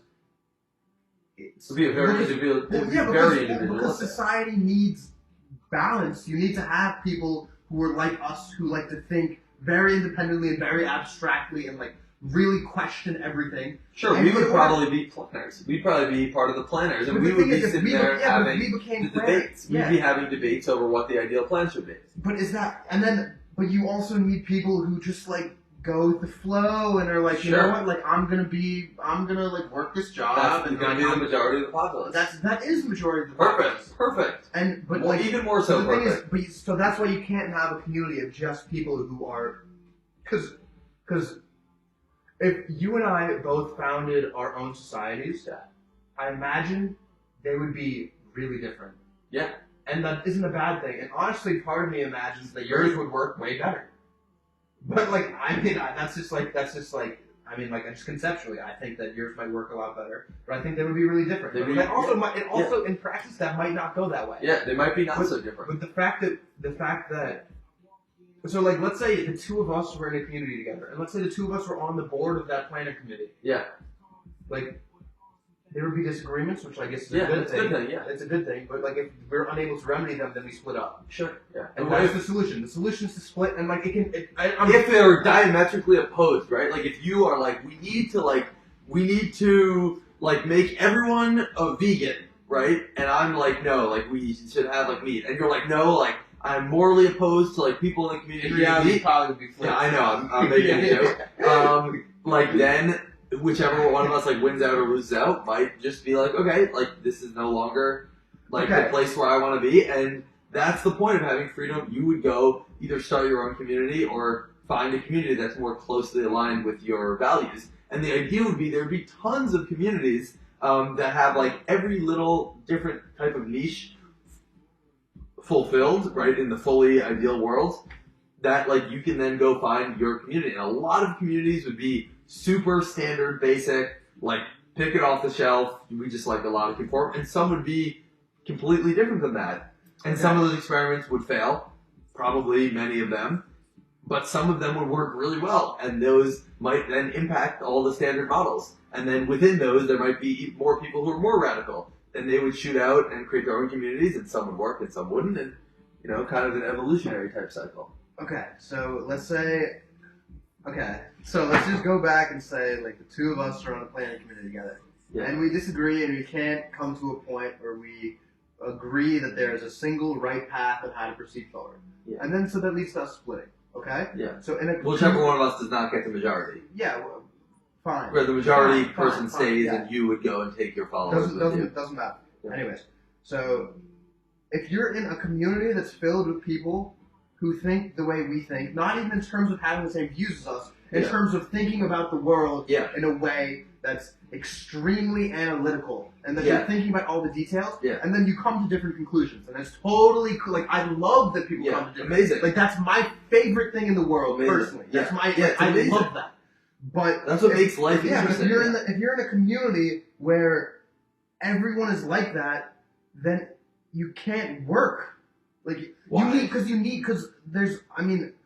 gonna end up having, like, so if there's people that come to disagreements and everyone's thinking their own way individually, then how are you gonna make decisions? You're just gonna be constantly debating. It's gonna be, you need some practicality to it. Well, what do you mean, how are you gonna make decisions? Like, as in, if you were, like, there's two of us on the planning committee. No, there would never be two in a planning committee. There'd be, let's say, 10 on every planning committee. No, but I'm saying if there's two of us on a planning committee of 10 and the rest is just like regular people who don't like it. Yeah. But if there's a planning committee of 10 people, full individuals, fully have perspectives that are thought out and developed, the act of trying to unify those perspectives would be fucking impossible. I don't think so. It would definitely be damn hard. I mean, just think about how I agree. Yeah, it would be a full-time job to be part of the planning committee. Full-time. That's what you're doing. That's your role. But no one's going to say everything's easy, right? Think about complicated businesses, right? Like, I can give you direct experience. Like, think about this. Like, I'm working for a private equity firm where we make investments, right? Yeah. There are companies that, like, we come in, we have, like, a deal team, and, like, they have a whole slide deck and all these models, and there's a room of 20 some odd investors, and, like, everyone has different opinions. Like, I think that this trend is too much, I think your model does this, I think this is good, this is bad, and, like, you sit in the room for however long it takes, and then you take a vote and you make a decision. And that's Okay. how it works. Or like doing a bid vote, and like you have 90 people in the room, and everyone's saying their opinion, and they take a vote, and it happens. And it's not easy. Sometimes things take time. But as long as everyone's generally within the same mission and the same general goal, it will get solved. And if it turns out that people are looking at two completely different missions and driving goals, then it should split. Okay, so then I agree. I'm not saying it's going to be easy. We're going to snap our fingers. No, of course not. Of course not. Okay, so then I agree with you that you can have nonconformists on the planner committee, right? Yeah. But then in a society of nonconformists, when things are done with the planner committee and then decisions get sent out by whatever vote, let's say every single person in that group is like an individual thinker, and like when a decision is made, every single person takes that decision and goes, oh, but what about this? What about, like, it's actually thinking about it. Well, like, what do you say? Is actually thinking about it. Well, like, for example, the planning committee, let's say we have our discussion about meat, right? About if we're going to serve meat in the general cafeteria, and the group that says, the vegan group ends up winning. Then there's just no meat in the cafeteria. And if you're in the population and you're just like, fuck that, I love meat, leave.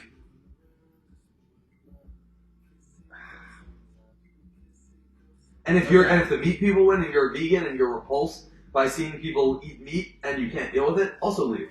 So then you view the end goal as just being societies of people who share the same views of whatever the No, who share the same general missions and values. But not even to each other of the people on the planning committee. Oh, so maybe in Right? societies, the planning committees would rotate even faster, so that like if you're talking about this highly analytical society, maybe you want to have a planning committee where your term is like a month, and everyone is going to have a chance on the planning committee. But then you'd never get anything done. Why? Because you can't. Well, there'd be no longevity. There'd be no. Sure, fine. So then you say everyone's on it for a year. Yeah. Everyone's on the planning committee for a year. Even a year. Because designing society is a lifetime job. It's something that it's something where you view you don't view it. You don't view wait, step hold by on. step. Well, I'll say an endpoint that you want to achieve. Well, and then the steps are on the way. I'll say two things. So first of all, when I say planning committee, like I'm not talking about at the beginning when you're starting, right? Like there will be a couple of planners at the beginning who make a lot of decisions and create these structures and create in this society the terms are going to be 3 months. In this society the terms are going to be 2 years, right? Whatever. And in this society they're going to create the general frameworks. And then within that framework, as the generations go on, people are going to come in and advocate for new positions, and there are going to be changes. And if people disagree fundamentally with original structures, then they will leave, right? Like, at no point are these societies and if the society is not working, then it will fail and collapse, and people will go to other places. Like, that is the general life cycle that I'm envisioning, right? And like, there's no goal except to make people's welfare better. So there's no consistency. Only if something there's no stability within these individual communities. It's going to be constant. Because let's say, it could be constantly changing, but not. I think our world is constantly changing right now. There's no stability in my world. There's stability in terms of you're always gonna you wake up tomorrow and the laws that govern your life are gonna be the same. Yeah, I wake up and like 2 years ago, the corporate taxes were 30%, now they're 20%, but in 2 more years, Bernie Sanders get elected and they're 70%, right? Like, this is I think it would be much more stable than that. I think because the societies are smaller and more specifically targeted towards missions, there'll be much less radical change, because radical change will be exported to a new society, right? Instead, in our society, we have these different forces from all over the place trying to grapple for control of the whole. I don't think that would happen in the same way. So what's going to maintain population? And what does that mean, maintain population? As in, okay, so... People are happy. That will maintain population. So let's say, well, first of all, I definitely do not think that's the route to people's happiness. But that's what is not? Well, I don't think, okay. So the reason I think our modern society kind of works is because people seek out the things that work for them. So let's say if you're someone who's cool with like going with the plan and whatever that plan may be. Like let's say the plan is to become a doctor and you're totally fine with just like going through the steps and becoming a doctor. Then what you do is you work through it, you go through it, and then you eventually end up there. But like let's say you're someone who's not cool with like the mold and the pathway. Yeah, you want to do your own thing. You want to do your own thing. So what you do is you go and you do your own thing. So why is that not available here? Well, because decisions aren't made in an individual level. Why the only not? decision you can make is to leave and go to a different place. And if you go to a different place, you're still not a decision maker. Some society, I think you're imagining like a really command and control society only. Imagine now a society of a lot of people who really don't like having a controlling body. Imagine a society of basically libertarianism, right? Where like there's a committee of 10 people that like take care of maybe like paving the roads, but like and like firefighting, but everything else you choose every single decision on your own. Why? I don't think that would. I think. Why would that not work? Because if you have everyone who wants to do their own thing, then you're not really a society, and then you're not gonna have people. Well, you're not gonna have people who are conscientious enough. Because like I think you need diversity of perspective, and diversity of people, and diversity of values. Yeah. And so I think if you're creating values, or if you're creating a society exclusively based around individual values, then that's going to become very limited. Okay, I will say right now, I'm obviously portraying an extremely one-dimensional view of these societies, right? Because each individual society can be as complex as our society.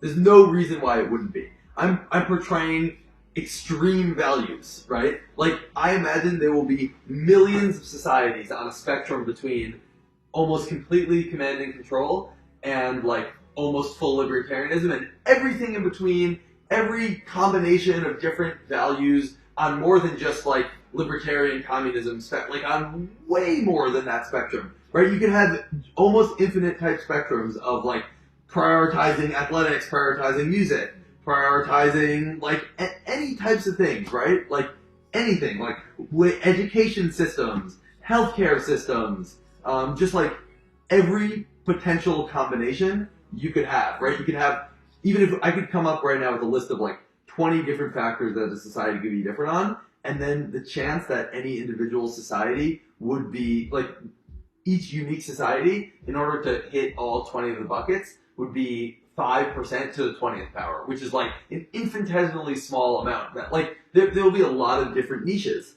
right? Like, one society has this and this and this and this and this and this, and one has this and this and this and this, and that, and this and this and this and this and this. And then, right, like even if you just think of it in binaries, right, you can just have 100 binary options, but there'll be much more than binary. Okay, so I think, let's say I am living in a society that prioritizes music. And music is the most important and wonderful thing in our society. People love music. And people love music. And then we have a kid that's born in our society. Yeah. And then that kid is raised through this, like, is there going to be a standardized education system? Okay. Are there schools that unite people across, different, practically, it just, like, I don't buy it. I don't buy it. I don't. Because, and like, do you understand what I'm, like, do you understand? Yeah, I do. I want to try and explain why I think I'm not communicating successfully. One more thing, I think, in terms of, I think a big reason why a big thing that holds our society together is that you can't just go, like, you can't just leave. It's not easily done, you know? Like, you can, but it's a big thing to do. I think if leaving is something that is... It would still be big. Okay. Because you're leaving all the people you know, you're leaving what you grew up with. I'll make a quick refrain.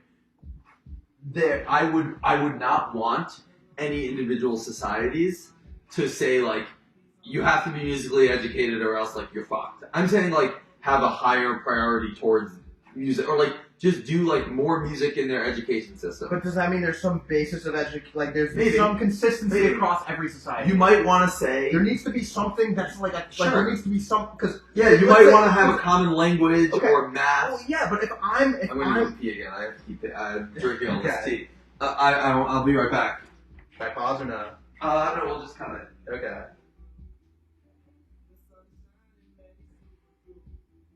I understand your frustration, but I think I can communicate it.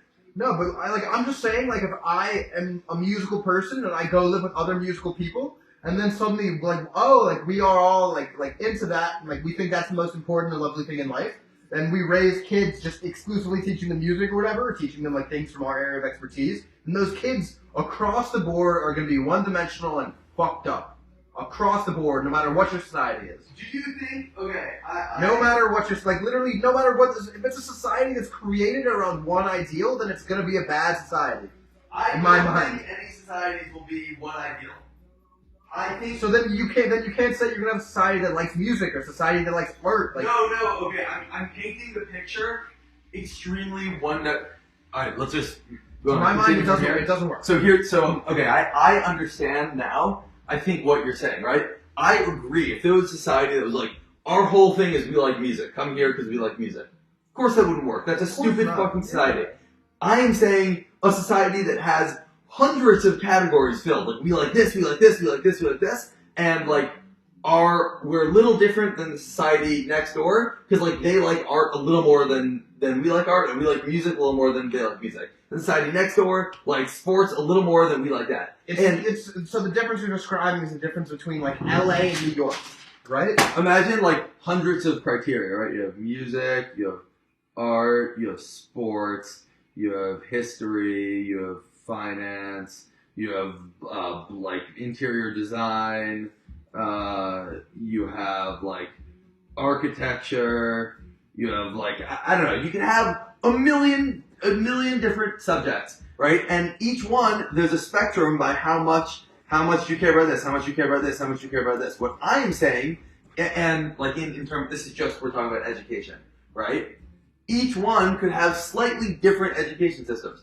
Obviously, it would be an incredibly stupid society to have 100% of your time on music and 0 on everything else. That would just be obviously stupid. It's stupid to have 100% of your time on anything. Yeah, okay. So those societies Literally would fail. anything. Those societies would fail incredibly quickly. I'm not even considering those in like. Of course, what I was doing incorrectly in our conversation, but I still think it's useful for the sake of this podcast, was I was literally just using one dimension, right? There are hundreds, if not thousands of dimensions that each of these societies can kind of be personalized to, and the difference between society 105 and society 106 could just be that society 106 cares a little more about music, and in all other ways they're virtually the same. Okay, so it sounds like the difference you're describing, to me, is very similar to the difference between the different cultures in different cities in the United States. Yes. But the thing that makes it work is the fact that they're part of the United States. That's the reason why LA and New York both function. Because they both have a system of education. Because they have the. Well, what about Singapore? Why does Singapore function? I've never been to Singapore. I don't know about Singapore. It functions incredibly well. But Singapore is also just Singapore. Sure. You know, like sure. That's what LA could just be LA. A city-state. I really would hope that there would be everything ranging from small rural communities of a few hundred or maybe a few thousand people, and potentially as large as a city-state. I'm okay with the idea of a city-state. So I guess the reason why Singapore works, besides having a dictator, like, would Singapore work with a bureaucracy? Do you think Singapore would work with a bureaucracy? What does that mean? Would it work with a bureaucracy? Like, if there was a bureaucratic government, or like a democratic government with different positions assigned to different roles and things like that, without one strong central figure above it, connecting it all and making it all stay in line and in check, would Singapore work? Could Singapore function democratically? Could Singapore function with this system, with this 10 central planner shit? I don't think so. I think Singapore works because it's got a dictator. Yeah. Because it's got a strong figure that keeps everything together. I don't think in the 21st century, since the advent of the internet and all sorts of other technologies and more automation that will allow us to work less and less and experiment more and more, I don't think since that time we've had any real experiments in first world countries of things like this, right? And I get why your original aversion, which is like, of course, in fact, I think it's a really good example, right? If a society of people got together and they're like, all we care about is music, that society would fail. Or at least would stay extremely small and extremely niche, right? It would not be able to survive as like a successful thing. But if society said, we are going to teach all this other stuff, we care about everything, but like also we're going to have like, we're going to make, instead of like 1 hour of music per week, we're going to have like 1 hour of music per day for all kids. Like, yeah, there's a chance they'll produce a lot of the best musicians in like the world or whatever it is. Like, because we are going to focus on cultivating that, not at the exclusion of everything else, right? Because that would fail. But of course, I'm describing a society that's like in my mind that is incredibly complex. I don't have the full picture of it. So of course, if I'm just talking about it, I'll focus on one or two dimensions. But there are so many different dimensions, right? There's like music versus art versus sports versus history. There's like freedoms and liberties versus like central planning. There's like everything in between, and there's lots of subgroups within the freedom and central planning stuff. And the reason, the reason why the U.S. is a thing and stays a thing and hasn't been broken up is because we've got all that down pretty much. Like we know how to run it.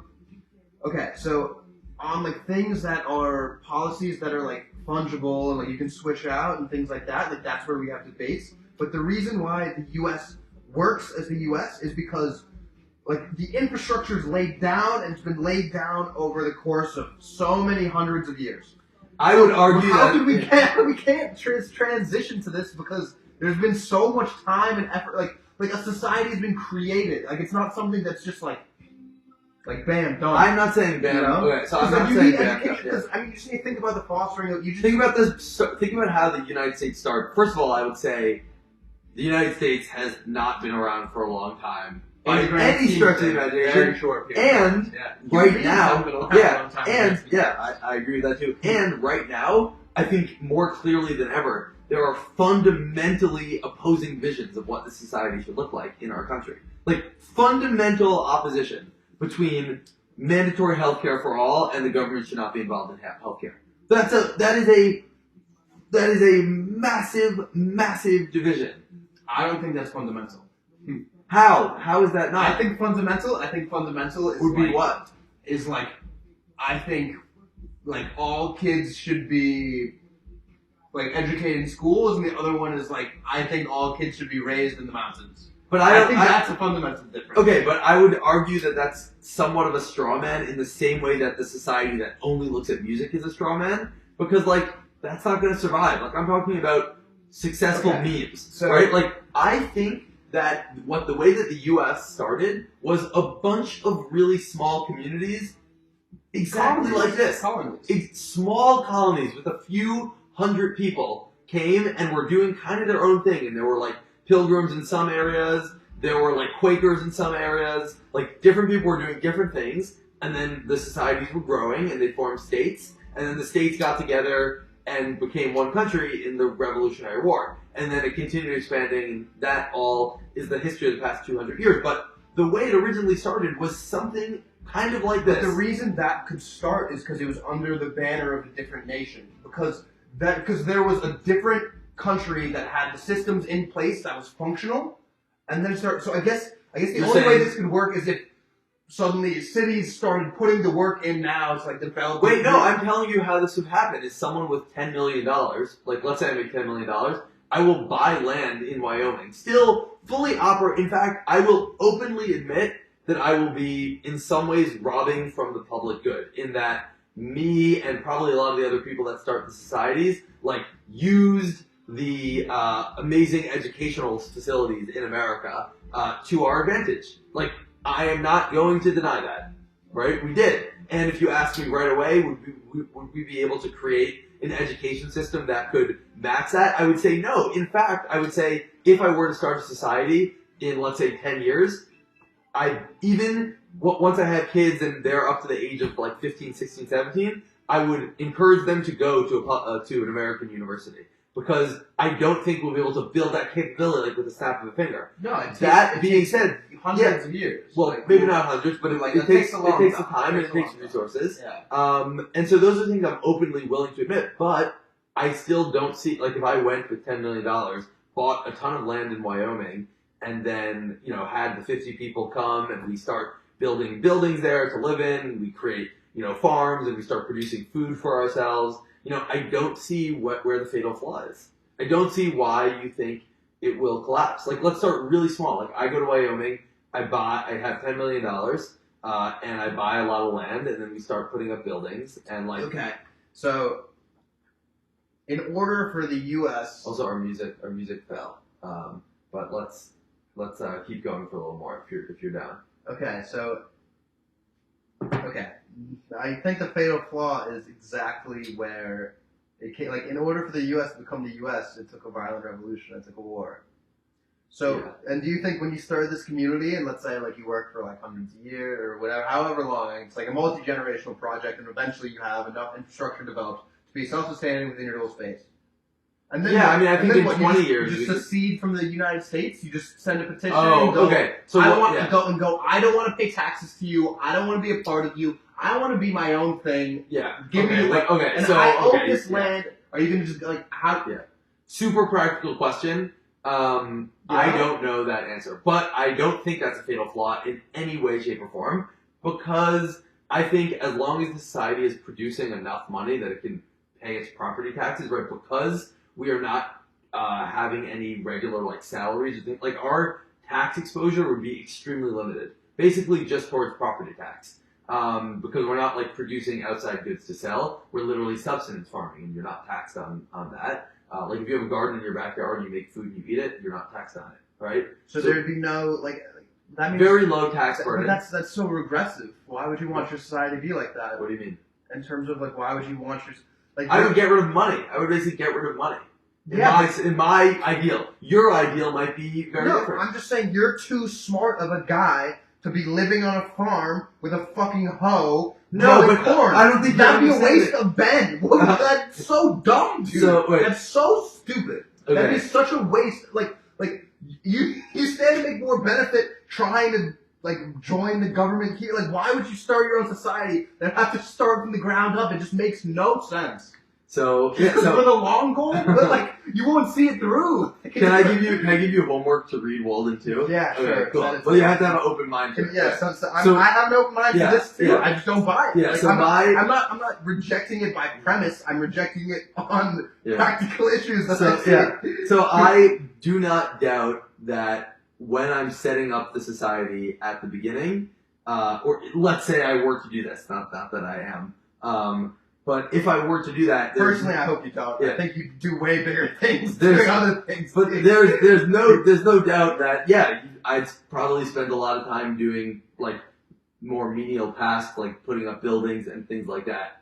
But once that stuff is done, I don't know what's gonna. Maybe this got this. It's chill. Don't worry about it.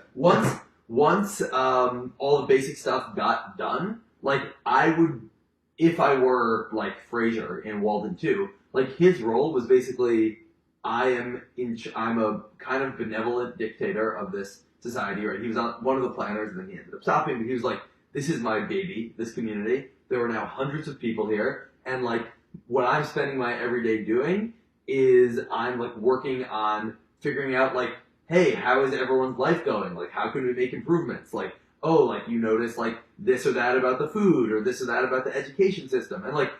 Starting this new thing would be really, really incredible. I don't doubt that there will be times in which you'll be doing menial labor in the same way that if you go work at an investment bank or anywhere else, you're going to spend time on PowerPoint. I mean, I just think it's almost unavoidable to never, and if you start your own company, like I have a good friend who started his own company, doing incredibly well right now, but he has to spend a ton of time working on like stupid HR, like how many people to hire, interviewing all these people, figuring out like what healthcare plans to do, and like not everyone can always be focusing on like long-term strategy that's really impactful, and like that's something that I would be okay with. And I still am not saying I'm going to go out and start a society, but I think that if I were to, and I were able to make that amount of money and purchase the land and have a compelling vision to get 50 or 100 people to like come on and join. It's not going to be perfect from day one by no stretch of the imagination. I just don't see where it's necessarily going to fail. And thankfully, in my lifetime, it won't get to the point that it will be tens of thousands and hundreds of thousands of people such that it becomes like a national issue. Like, are we going to secede from the U.S.? Like, it is perfectly fine to have a small community in the U.S. that like does its own thing. Like, that just happens. And, okay. So part of me finds, like, the whole concept of... Because I just don't think as people, or as human beings, we have... I don't think we allow ourselves to move backwards. Generally, I don't think we allow ourselves. So I think there's a constant push to to move forward, and I think it comes from evolution. I think it's just like that, like guiding hand to like that, like, and that's what pushes the development of new technologies, and that's what pushes the development of integrating those technologies with human beings. Yeah. And I think doing something like this would be regressive in that it doesn't move society forward. It doesn't move the human experience forward. Tell me if this moves the human experience forward. If I say you come to my society and instead of working 60 or 80 hours a week, everyone works 4 hours a day every day.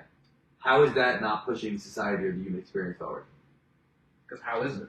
Because now you have time free time? You think that it's just free free time? This not only free time, but in the ideal society, like in Walden 2, of course it's a book, whatever, but in this ideal society, like the way that things worked was it looked like a leisure-based society, right? Like people spent tons of time just like hanging out, like they had these different rooms where like there are like board games and art and music and like there's tea and people are just like hanging out and conversing and like everyone is kind of involved in different social groups, like people play like different sports, or people are part of a cappella groups or music groups, or like are part of book clubs. There's like that is like I'll work a few hours a day and then spend the rest of the day. I'll go to my book club, I'll go to my basketball team, and then I'll go like play piano with my group, and then like I'll go to sleep and then I'll do the next day. But when was the last time that you remember that something revolutionary, something groundbreaking, something that pushes society forward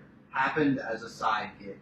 Happened when it wasn't something that person was dedicating 100% of their brain power to. Oh, as well, you need to like. Well, if I work, need to be your occupation. That needs to be what you do in order to do it the best. So two things. So one, if I were to start, I don't know if you're directing this to like if someone were to start this society, like it would for sure have to be a full-time thing that everyone's doing to be a part of this community. That's not even what I'm directing. I'm saying like once you're up and running and you're working 4 hours a day, in those other 20 hours of the day, like what, like you could spend. What's the drive to create and to like just? Do you think people are just gonna do it? I think. Like, what's the like? Do you think drive to create what? Like let's say, do you think technology would be created at a faster? Like, do you think technology would be pushed forward at a faster rate? Okay, so I'll say a couple art things. Would be pushed forward at a faster rate. Yes.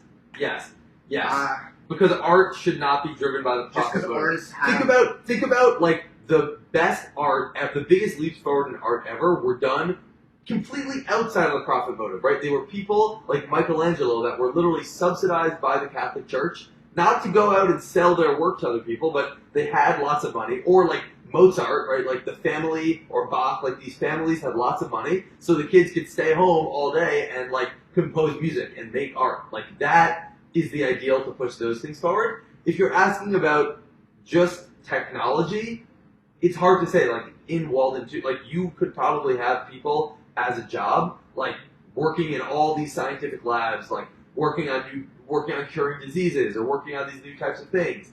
People working on new experiments in terms of education and all these types of things. Like no, there'd be a lot less like business to business back end software developed because no one has the incentive. Shit about business to business. Exactly. I'm talking about like driverless cars, prop technology. Yeah, things that are so prop technology would be if you are a scientist that works on prop technology, that would count as your work. That would be your work. And if you enjoy it, all the more so better. All the more so better. You can keep working on it outside of your time. Okay. So I mean, I guess so if this is like ultra futuristic, and it's like integrating technology to the highest degree, I guess it's more possible. And so instead of costing $100 million, it's $100 billion, and you have the cutting edge of everything. I think. You're saying to start the society? Yeah. Oh, so in Walden 2, just to give reference, right? Like they started it in 1948, right? Like bought a plot of land, and they were able to like automate a bunch of things. They were like, we figured out that we could have like this like basic machine, like we could make like a revolving cart for like dishwashers and like have water spray and then like we can just cut out all these hours. And they figured out lots of this type of stuff. And I imagine with better technology, we could automate even more things. Like I don't think most people will spend time on the dairy farm, right? Because like that stuff's already mostly automated away. I think a lot of people would spend time in leisure-like activities like sports, art, and music. A lot of people would spend time like learning about different periods of history and writing about it. And most people would spend time working on the forefront of experimentation in the sciences, in biology and chemistry, in education, and on new technology. Because there's no rat race. There's no rat race. There's just you have the time, and we will give you the communal resources to do it. Okay, so 2 things. One, first of all, I think creating like masterful art and like composing a symphony and like Picasso making whatever he's making is work, is hard work. Yes. Is a full time I Yeah. don't know if it's but I think I have no doubt. I think Mozart would have been less capable of composing these symphonies. Even if he had to go work 4 hours in a farm during the day, I think he would just be tired and want to just Wait, I'm not saying anyone has to work for. I'm saying you could, if you're composing new music for the benefit of the community, that could count as your community service. I understand that. That's fine. That's fine. I think that's more feasible. But I also think that there's a lot of people in the population. So I think, I think both you and I would do extremely well with more leisure time. I think we would find things to do. We would find outlets for our like mental energy that would be extremely positive. I think there are people who would do really, really badly with nothing, like without whatever job they're putting in front. And I think it's those same people who I would call conformists. I think people I think there are people who need like a job to do to just like work at and like dedicate their mental energy to. Because if they're given free time and like freedom to have their thoughts roam, they just won't come to anything and will end up depressed and bored and really, really in a bad way. I think and I honestly think that's most people. Okay, so let me say, I think people who are creatives and people who push technology forward are the exception, not the rule. Let's even be let's be conservative. Let's say there's like 10% of the populace is like smart, creative, analytical, willing and to given like free time will do shit. Sure. Okay. Fine. So we're not gonna have given that these communities are only like gonna max out at like 1,000 or a couple thousand people at a time.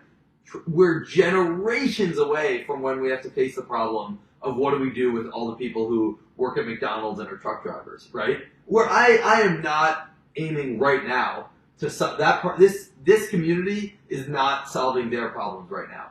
Like that will take, and hopefully though, are these communities that we would start again in an idealized society would be running lots of experiments with educational systems to socially engineer some of this problem away. I think a lot of the reason why people who work at McDonald's now or truck drivers now would not do well in this community is because they've been truck drivers for 20 years. And that's what they're used to. And that's what their parents did and all the people in their community did. And that's what they were socialized to do. And so they haven't, like maybe I'm a human optimist, but I think that almost all people just have like some talents or some interests. Maybe I'm wrong. And like maybe some people's interest is just like they love music or they love, by the way, maybe just like they love like Netflix. Like they could be like film connoisseurs or like whatever. They could just do that. And that's okay. They put in and for them, by the way, they put in 4 hours a day of work, much less than whatever they're doing right now, or 3 hours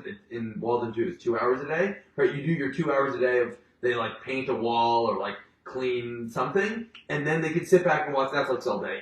If they really have no capabilities in music or art or sports, and they're not intellectual at all, and they're not interested in anything else, then at least instead of them driving a truck for 10 hours across the country, let them do work for 2 hours and then watch Netflix for 10 hours. Okay, so I think I don't think it's optimistic to say that everyone has interests or whatever. Like, I think everyone has things that they enjoy. Like, I think everyone, like, there's people who like music, and there's people who like television, and there's people who like books and like stories. But great. That doesn't mean that everyone can create those. No, things. I don't think that they will. I don't think that they will. Yeah. I do not. Oh, I am not proposing at all that like people were once truck drivers, and now all of a sudden their kids are going to be writing the next great American novel. Well, No, not at it's all. possible that their kid does, but it's the question. The question is: a truck driver born, or is a truck driver made by society? Wait, I think that there's nature. I think it's both. I think it's both. Also, I think it's both. I think there's a lot of people who just by default do not have the mental capacity and don't have like the brain power to push forward in regards. Yeah. And I think those people would not do well in like. Is someone knocking on my door? It seemed like someone was trying to get in. I think it's Sam. But I think Oh yeah, let me go get the door. I would argue also that it's both. But hold on. Hello. Oh, you're totally We're good. mid-podcast. But we're probably going to be wrapping up soon anyway. But what I would argue, this is a good place. But I think what I would say is it's also both. Like I think Mozart was a combination of inherent genius plus the fact that his family had lots of money, so he didn't have to go work in a farm. Well, he was in a position that allowed his to flourish. And his father was playing piano all the time, and he started learning when he was 4. But what I would say is that there were probably a ton of potential Mozarts that were like peasants, on fields over thousands of years that literally never even saw a piano.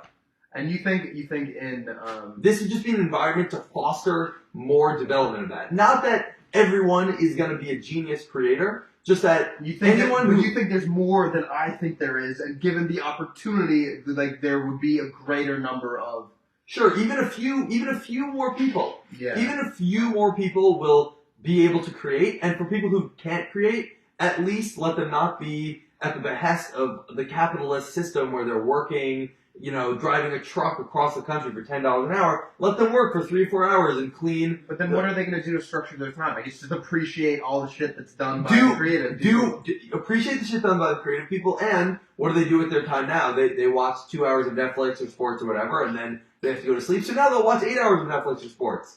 And if it's too much, then they'll find something else. Yeah, then they start exercising, going to the gym. And that's doing yoga. That's the ideal. Okay. Honestly, and you to finish off, you kind of got me a little on board. And we do a little bit of social engineering to encourage them to do more yoga and sports instead of just Netflix, and Okay, so practically, I'm still not necessarily with it, but abstractly, I kind of I like the concept. And by the way, because I've been playing a lot of devil's advocate to you, I am not practically there either. Like, I think in order for me to be willing to embark on this, if you handed me $100 million today, that's what I would do with the money. But if you handed me like $5 million, it would not be enough, probably. Or $10 million, it would not be enough. I think it would take lot of money. It would take a lot of money and a lot of committed people. A lot of technology. A lot of committed people. Yeah. Less technology than you might think. I think that technology is needed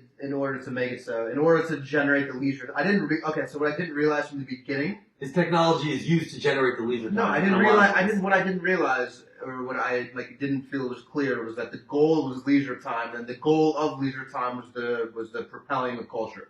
Propelling of culture, but each of these small little societies could have slightly different cultural focuses, right? Yeah.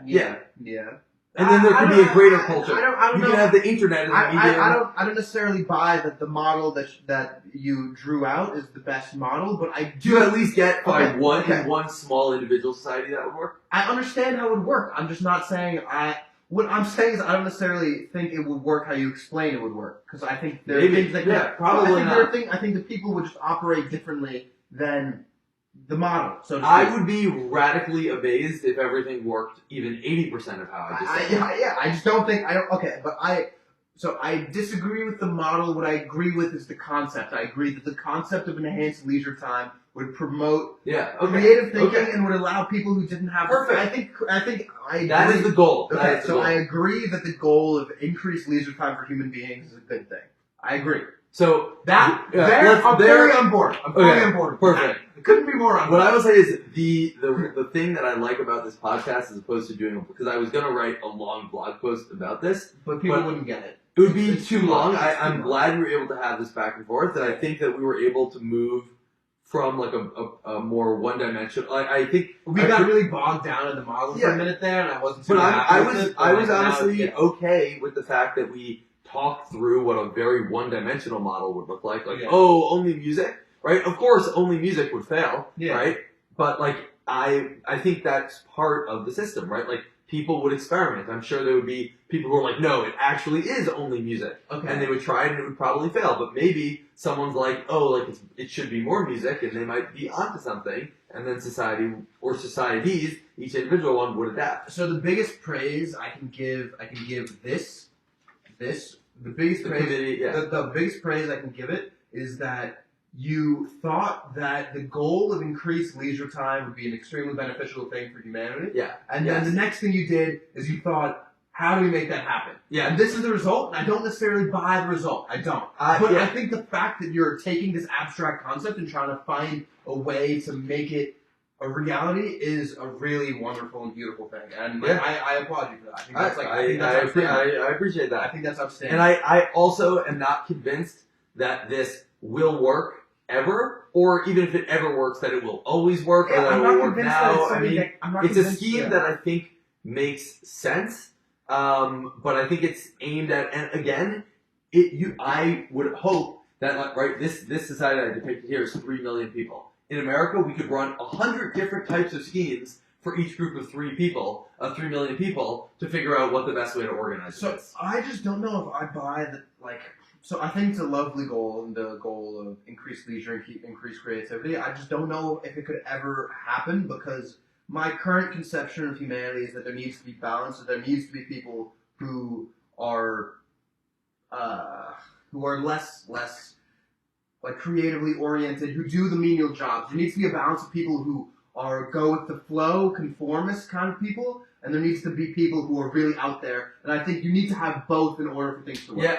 And I just don't know if we can foster that in smaller environments, other than because I guess the thing that's best about, or I guess the thing about all societies that we have right now is that they were contrived in that they were developed by like groups of people who want to form a society. Yeah. But they were also organic in that the way that the government is right now and the way that technology is right, and like all of that happened. I think this would be pretty organic, though. To be honest, I think it would start. It would have to start bottom up. And I'll finish with one more thing that maybe you'll appreciate. So John Maynard Keynes, who's great economist, he wrote like the general theory of employment. I would say most he's probably the single most influential economist on the way that like most economists today think about the world. Like he was a British economist, lived like during World War II period. He used to say that like eventually technology will get to the place where people only have to work like 3-4 hour days. Like and the truth is that we're there right now. It's just he didn't envision the rat race of materialism that capitalism would become to us today, right? Like there's no reason why most people in America right now, today, or in 10 years from now, will have to work more than 3-4 hours a day.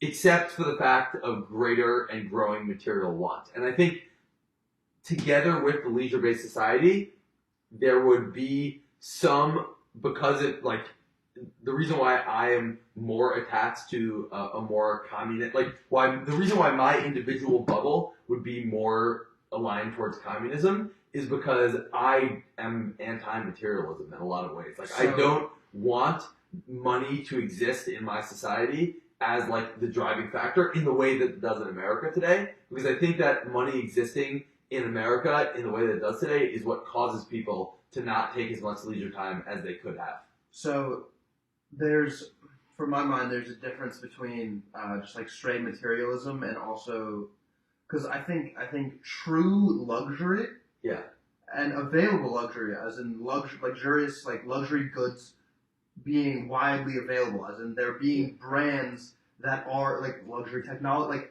like the fact that there's a market for just luxury is a big driver of why people need to work so hard, because people don't just want, people want luxury, people want things to be nice, and I personally don't think there's anything wrong with that. I don't think there's anything wrong with wanting to wear Louis Vuitton. By the way, I don't think there's anything. Can I say one more thing? In these societies, the ideal society I want, and I think this is the best example of how some societies might be different, right? Like in my society, I would be fine working 3 hours a day and driving like a Volvo, but you might want to drive, I don't know, like a BMW or a Cadillac or a Lamborghini. And so everyone in your society might have to work 5 or 6 hours a day in order to create enough output to develop, to have Lamborghinis. And that might be the biggest difference between, and that's an individual difference. And by the way, that is the exact beauty of this system, that some people might be willing to take the trade-off. I will work more to have more luxurious goods, and other people would not. Well, I mean, but without like an established system of currency across the board that works, well, then there is no such thing as. So that's a more why are they? Yeah, that's a more logistical issue. We can talk about logistics. That's a cultural issue. The fact that what makes something cool or what makes something it's rarity. It's the fact that it's unattainable for most people. It's if everyone can have things, then no one's really gonna want them. Yeah, and that's, by the way, also okay. Like some people might be. This is again probably not this is very, very into the weeds, right? You're talking about exchange of goods, right? Like, would there be some kind of general currency? Like, probably yes. That makes sense. Even in Walden 2 in the book, right? Like, basically, even though credit hours don't work for exact dollars. I wonder if I'm going to be able to read this book. I think you will. It's a good book. Is it like a readable book? Very readable. Am I going to enjoy it? You will enjoy it. Read like 5 chapters. If you don't like it, put it down. Okay, I'll do that. Yeah. That's fair. There's a lot of logistical issues that that another time I'd love to talk about, how the system of exchange might work, or like what luxury good production might look like. But I think that's very derivative. Look like, how would that be defined? Yeah. But I think the wrapping point for this one is leisure time's a good thing. Yeah, leisure time's a good thing, and maybe the capitalist system, in my view, the capitalist system as it is right now in America is not delivering, in theory or in practice, the right amounts of leisure time to us, given our level of technology. So my goal is to create a societal structures that will allow for people to have more leisure, and at least more choice, right? Like they can choose to have leisure and still have good lives, and maybe some people will choose to work really hard if they're interested in like very extreme luxury. I would like to create a new framework though, or at least think about it differently. Okay, so I think I don't know if our okay. So I think. I mean, I guess the question is, does our society create enough space for leisure? Let's continue this. Let's continue this another time. I think we did pretty well. I think I hope this was enjoyable, and I'm glad we had some good back and forth. I think 100%. Good stuff. Definitely a lot of debate in this one, 1,000%. But like that's good. That's a good thing. I think that's a good thing. Although we never really got to talk about